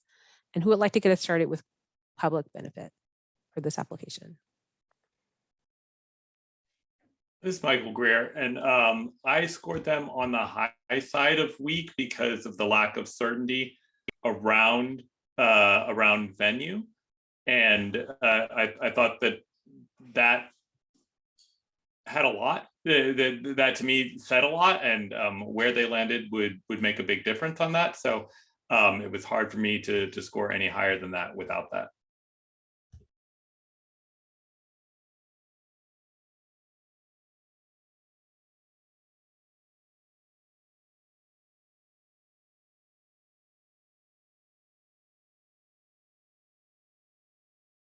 I scored fair on this.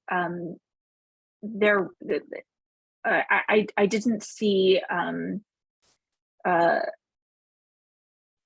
any like specifics that I was looking for. It talked about marketing tools, and I wanted to know what marketing tools and what that actually means. And so what I was missing was a clear definition of their community and what that engagement actually looks like with those folks that they're developing some of these programs with.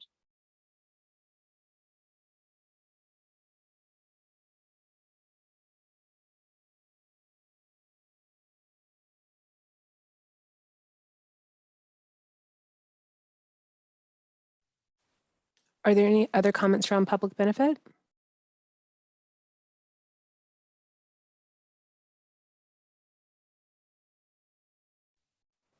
Okay, so next we'll move on to artistic and cultural vibrancy.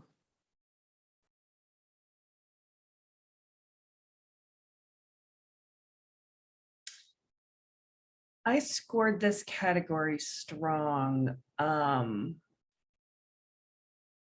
because I think primarily, I think because of the partnership between the two main artistic organizations, Délices and and KVE. I thought that really was at the core of all of this entire program, was that strong partnership, and that their artistic goals of broadening representation and using early music to weave in themes of social justice were really strong.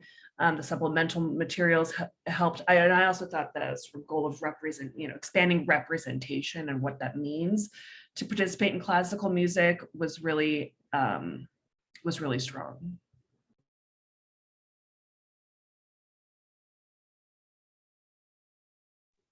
Yeah, Michael Greer, I scored on the high side of fair for this, and it sounded that they are planning for a diverse offering of performers. And I think this goes for a number of these applications, but particularly around artistic and cultural vibrancy, as much detail as possible around the degree of decision-making between the organization and the partners and the communities would help me give a stronger score. I also score this as fair. On the higher side of fair, the supplemental materials, I think, demonstrated more of this co-creation and collaboration with the community than some of the narrative. I thought they also were building capacity for arts and cultural professionals, but there wasn't enough evidence that really pushed over the edge and gave me enough specifics.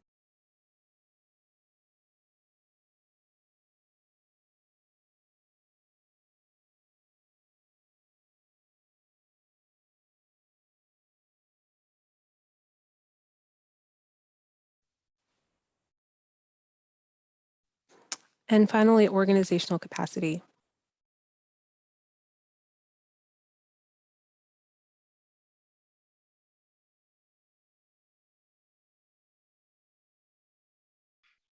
Sure, Michael Greer. I put them at the kind of the mid-range of fair, particularly because I noticed that the CAC request was the second largest amount that was, and I wanted to know a little bit more about the strength of some of the other potential funding sources.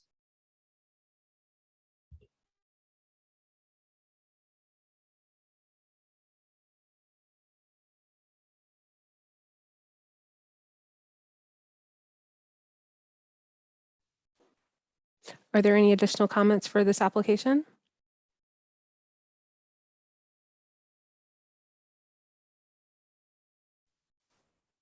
Okay, so that concludes our time for Délices.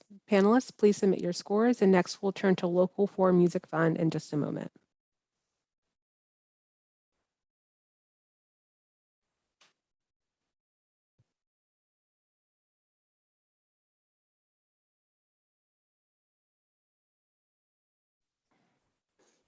Okay, our next application is from Local 4 Music Fund Incorporated for their project titled She Scores. When the Institute for Composer Diversity analyzed the 2019-20 season of 120 orchestras, it found that just 8% of all pieces performed were composed by women. Of that 8%, only 14% were works by living female composers. She Scores is the Music Fund's effort to begin to address the historical underrepresentation of concert music by women by giving a platform to female composers who live and work in Northeast Ohio, and 4 concerts that are free and open to the public. Who would like to get us started around public benefit for this application? I'll kick us off. I gave it on the high side of strong. One of the things that really stood out for me was the lack of submission fee, and that they take everyone regardless of age, educational level, or qualification. I also really appreciated their thoughtfulness around providing childcare support. So I feel like that creates a level of welcoming and availability and accessibility that doesn't always get thought about. And so those are the 2 points that stood out to me in particular. I also scored this strong. for the same reasons. I thought it was, a data-driven. It was developed, in response to strong data. I also thought that the submission process and the way to support, they were supporting potential participants, demonstrated a lot of just a very equitable process. I liked that the concerts are free and accessible. We're stripping all barriers to anyone participating in any way into this project. And I liked that they recognized and noted, that women are underrepresented in classical music, but also women composers of color are underrepresented, and that they're really working to address a problem and a gap in a very equitable, data-driven way. Michael Greer, I agree. I scored this strong. I thought their goals were specific and access was pretty clearly defined as a goal, and the strategies to reach that were pretty clear. I have this, everyone said I have the same opinions. Great, thank you all for your comments. Next, we'll move on to artistic and cultural vibrancy.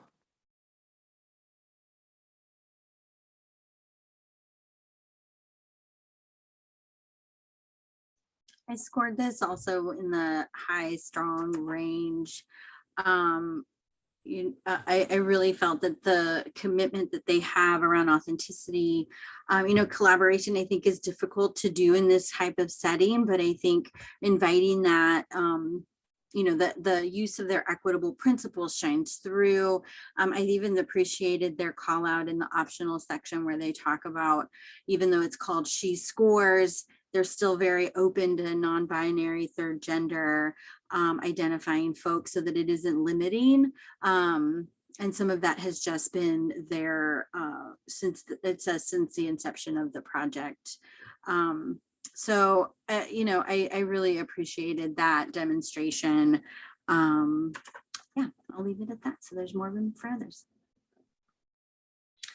I ranked this strong in this category as well, specifically because they noted that there that they took the feedback and connection between the musicians and the composer they built that into the process. So there is a collaboration and a co-creation process between the musicians playing the compositions and the composer who wrote the compositions.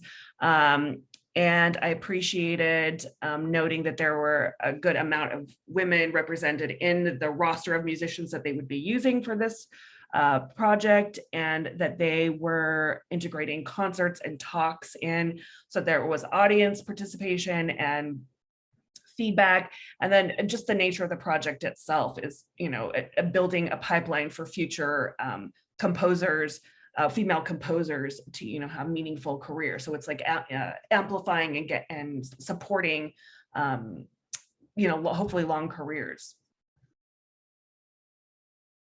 I was just going to quickly say I also scored this strong for that exact reason, that the through line for the entire project was building this capacity and providing this equitable space and co-developing this project. So that was just clear throughout the entire narrative. Yep, completely agree. Scored it very strong because I thought they were this was an excellent application for me in terms of clearly defining what the goal was, what the target population was, having it represented in all decision-making processes and in the performances. So I thought this was really strong and met the rubric very well. Thank you all for your comments. And finally, we'll move on to organizational capacity.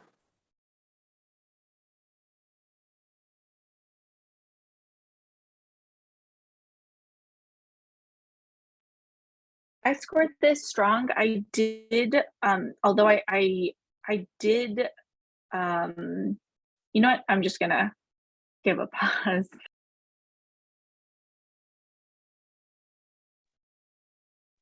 Mike, Oh, go ahead. No, please. Go ahead, Sarah. I scored this strong. I appreciated the diversity of the advisory and evaluation committees. And I think, I felt like they had a realistic sense that they could scale up or down the scope of the program if they didn't get the funding they needed, and that they were realistic and had a plan in place because they had done this before, so that they knew how to scale. Michael Greer, I also scored this as fair, but particularly because the CAC funding was it was about half, which is great, but it always just concerns me, the more diversity in funding options to me makes a stronger program with stronger capacity. I scored them strong. I think the one thing that stood out to me was the goal that they listed and how they're measuring that. So I think, again, just kind of thinking through, is there a goal that's more appropriate within, because it says within the project. And so I was like, oh, so just getting it done may not necessarily bring you that reflection or bring you that feedback that might help in all of the other areas that the criteria brings forward. But otherwise, I think, clearly they have a track record. Clearly they understand their community. Clearly they have, strong partnerships they're able to detail. So I was in the higher strong range. Are there any final comments?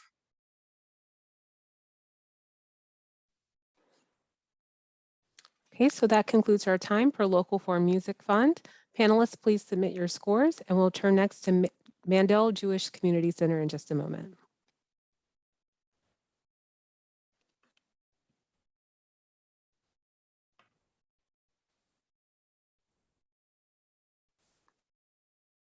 Okay, so our next application is from Mandel Jewish Community Center for their project titled Cleveland Jewish Film Fest. The Mandel Jewish Community Center will host the 17th annual Cleveland Jewish Film Fest from October 12th through 22nd in 2023. One of the Mandel JCC signature programs, the Film Fest will present approximately 30 international films, including shorts, with relevant Jewish and universal themes at local movie theaters and through virtual formats. Discussions facilitated by area experts and special invited guests will follow select films. And so would someone like to get us started around public benefit for this application?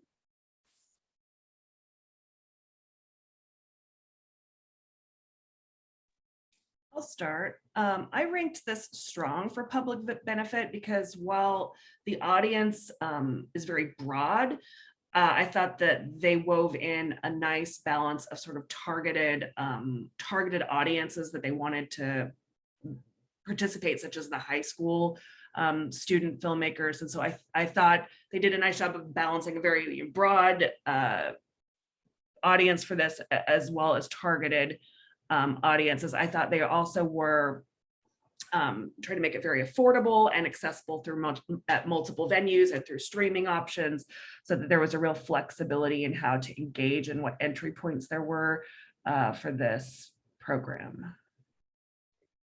I also scored this strong, mainly focusing on the building and strengthening relationship with its community residents and audiences, including efforts to be inclusive and engage diverse populations. They are a Jewish community center, but are within their mission and their organization looking for ways to be inclusive and bring in the rest, folks in their community that may not be specifically Jewish. It just felt, I reading about that point was really helpful to make this a strong application for me.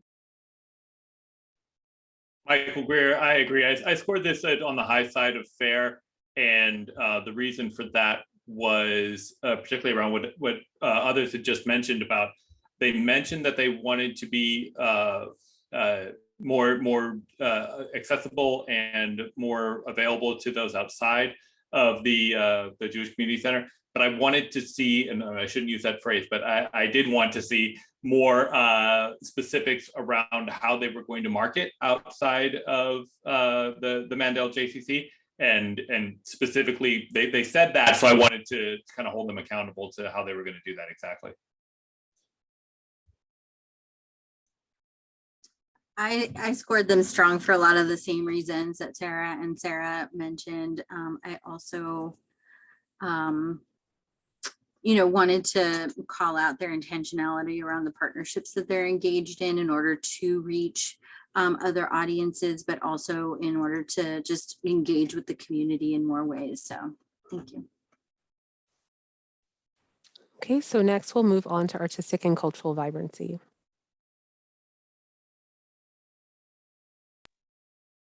I scored this on the high side of fair.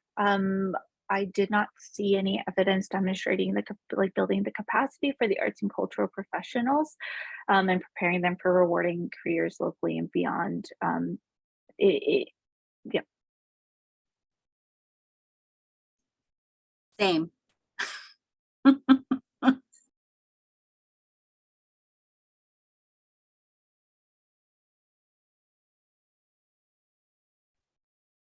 Michael Greer, and I may have missed this again, but I wanted to see more information on the makeup of the selection committee, and selection and review committee would be helpful and would have changed the way that I was looking at the scoring.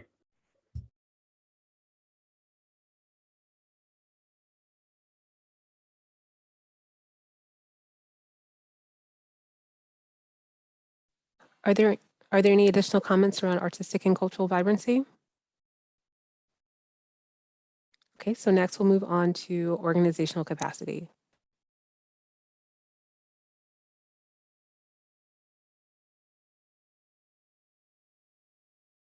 I scored this on the strong side because of their ability to put on this, the fact that they've been doing this for a while and successfully at that.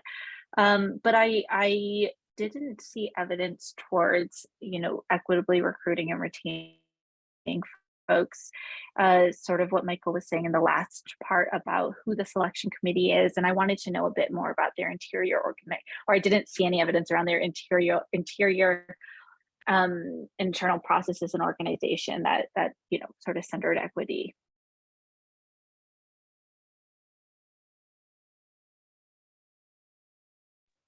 Michael Greer, and I also scored this fair. And again, for me, this was one where the art and cultural professionals as a percent of the total expenses was relatively low, and I wanted more information on why that is, or just more details. I don't know if any of that's wrapped up in admin and personnel, but I'd want to know more.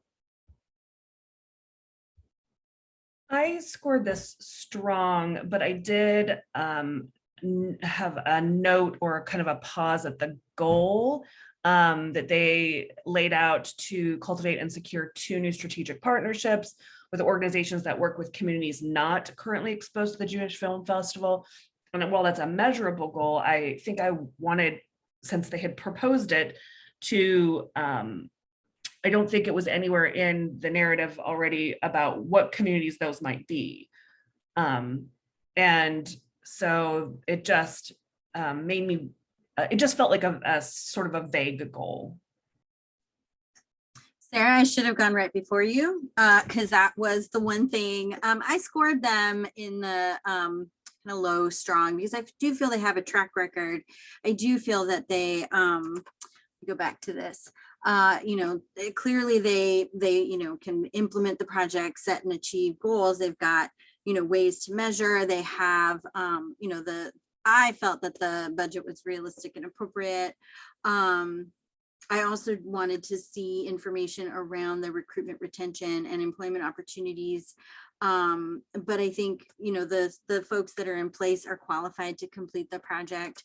But again, I think as in some other applications we've already talked about, that evaluation component if we look at it and then we don't see anything else in the application that speaks to it, I kind of feel like it's disconnected or it's a little disoriented. And so I do sometimes struggle with, how do I look at this in context with everything else they've told us? And I think it really speaks to Michael's point from earlier about wanting that information and wanting that specificity around, well, who are these communities that you're talking about outside of the community that's already engaged or that's, kind of adjacently engaged with the center. Are there any final comments?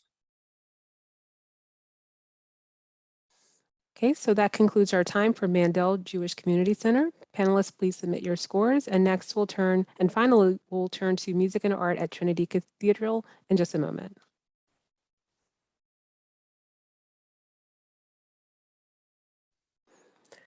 And so our final application is from Music and Art at Trinity Cathedral for their project titled 2023 Brown Bag Concert Series. Music and Art at Trinity's Brown Bag Concert Series will offer 18 Wednesday noontime performances in Cleveland's historic Trinity Cathedral. All performances are free, open to the public, as well as live streamed, and are easily accessible by private and public transportation. Would anyone like to get us started with public benefit, which is an organization's ability to meaningfully and authentically engage its community through its project? Sure, this is Mike. Oh, Sarah.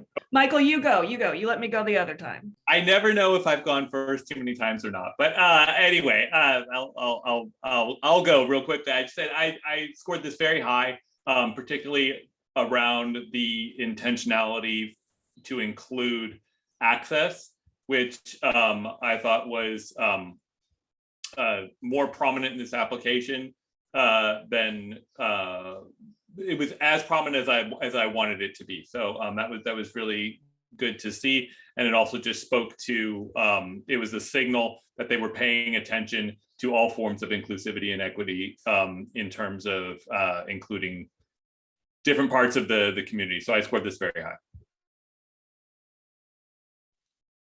I scored this on the high side of fair, and I did note the accessibility and how they really were mindful of that.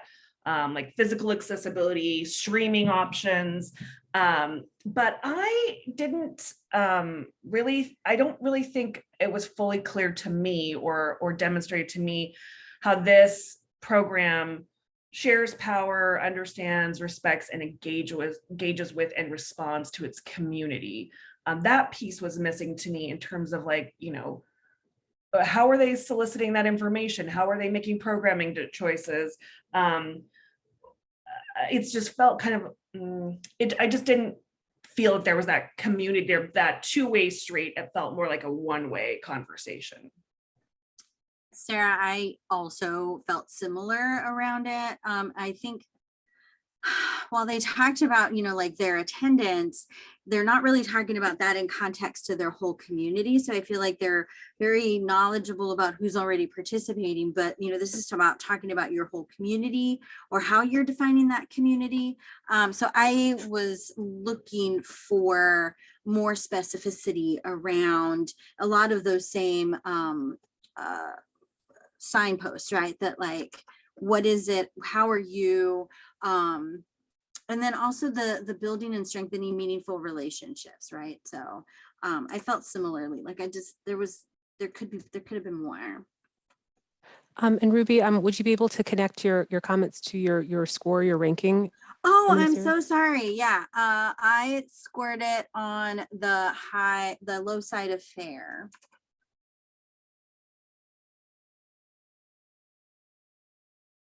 I scored mine as strong, and but these are really great points from Sarah and Ruby around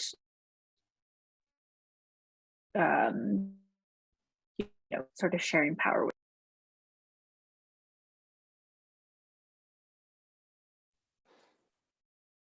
Okay, so next we'll move to artistic and cultural vibrancy.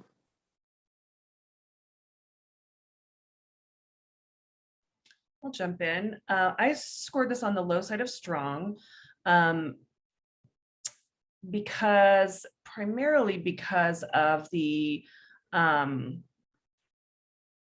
multidisciplinary music that was being presented, but also that they noted that they were really being mindful of including young musicians into this, maybe school-age musicians into their programming, which to me felt like building the capacity of arts and culture professionals by giving them performance opportunities. And I think that's why I felt that this had some potential, some strength to it.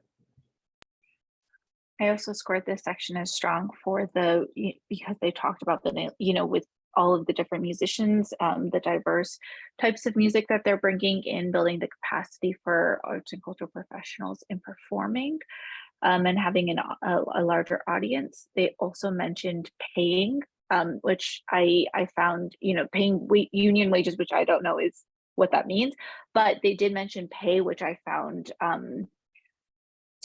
to be a really good indicator of building that capacity, not just through opportunity, but through actual money. I scored them on the low side of fair because I was looking for more evidence of the incorporating a process of reflection. While I do acknowledge the building and including younger performers, I think I just wanted to see more information about how they're using feedback to guide those choices. And then I also wanted to see more around the co-creation, mutuality, authenticity, collaboration. It does say that their artistic director plans the musical programs, but I would have liked to have seen some more information about what informs it, what is he using to guide those choices, because they're really great choices, but just some context to make it more cohesive. Michael Greer, Ruby, I kind of felt the same way, and that actually led me to the low side of strong, in that I thought that the program specifics spoke to a lot of vibrant outcomes, but I did want to hear more about the decision making. But I felt that the specifics that they added in there led to more of a stronger application than the lack of decision making details. And finally, we'll move to organizational capacity.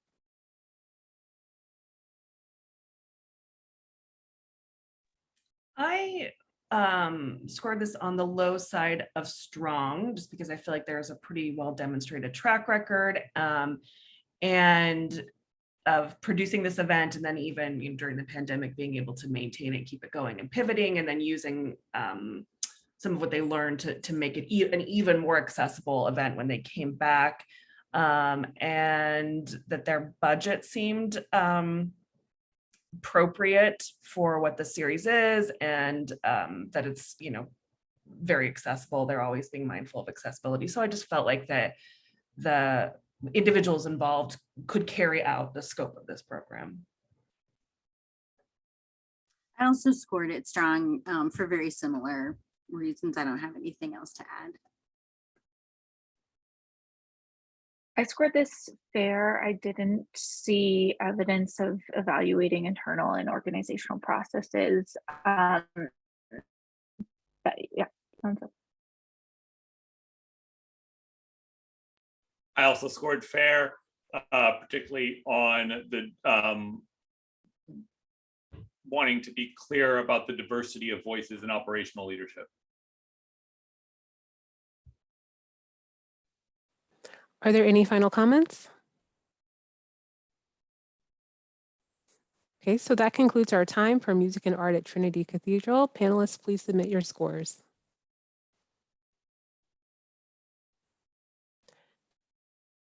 And so that was our last review for the session. I just want to check in with my co-chair. Are there any correction forms to share with the group?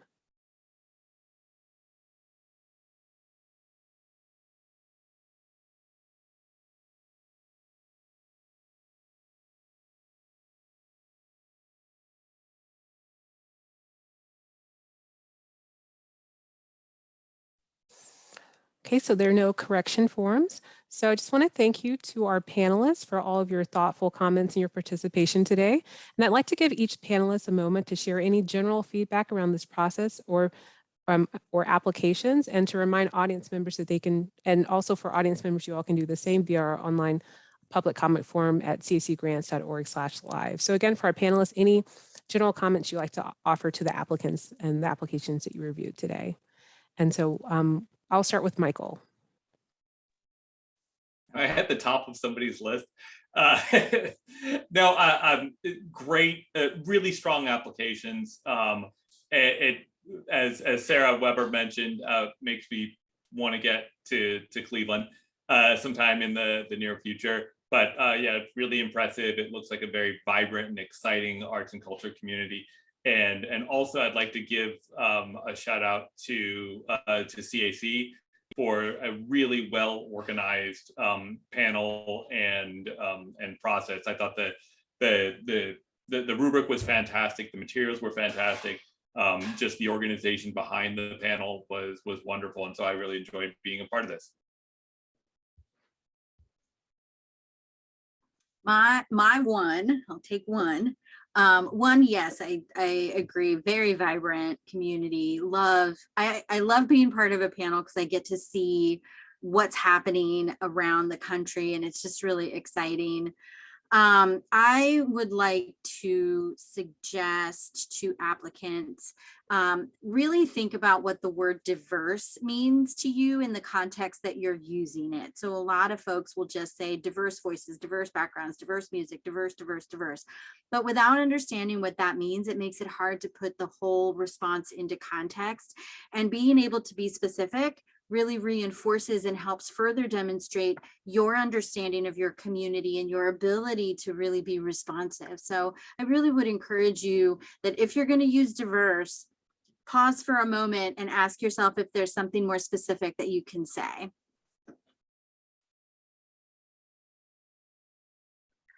I'm close by, so I'm very excited to get to come down and see some of these events, which I feel really fortunate about. I don't know if I'd have like one succinct bit of advice, but to say no, I don't. But I think having someone else read it who maybe isn't familiar with your organization, as we are is really helpful, because I think there were a lot of inside things that if you knew that org, you would really understand. But since we didn't, it was a little hard to get that context. I would also suggest using supplemental materials wherever you can, and making sure they're well curated for us to, I have no idea what's going on. In 3 pictures, how do I know what y'all are doing? These are all really good for me just to remember as well, as a person who has to write a lot of grants, all this feedback. I just want to say thank you. I feel the same way. If there's any better marketing campaign for coming to Cleveland, I don't know what it would be, because this just really makes me, I just had no idea. So I just really appreciated learning more about the community and the arts and culture scene there. I also want to say a big shout out to CAC for, I think, making very accessible grant applications. Again, as someone who has to write a lot of them, I was sort of putting myself in the applicant's shoes and thinking, like, this is a grant application that is accessible no matter how much or how little experience you've had putting together grant applications. So I think there was a lot of care taken in that to make grant applications not overly burdensome. And just as a panelist, I think I felt very cared for and in the know, and I had the information I needed. And I would echo Sarah's comment about the supplemental materials. Those were really key in some of these applications, and me understanding if the narrative didn't quite get me there, and understanding what this program was all about. And so I think you can't understate the value of visuals and audio samples or whatever for people who are sort of visual learners. They're really helpful. Great. Thank you again to our panelists so much for your time. And so panelists, please stay in the meeting and we'll close the live stream shortly. And to our listeners and audience members, our panel will continue tomorrow morning at 9 a.m. Eastern with Berea Arts, and we look forward to seeing you all there.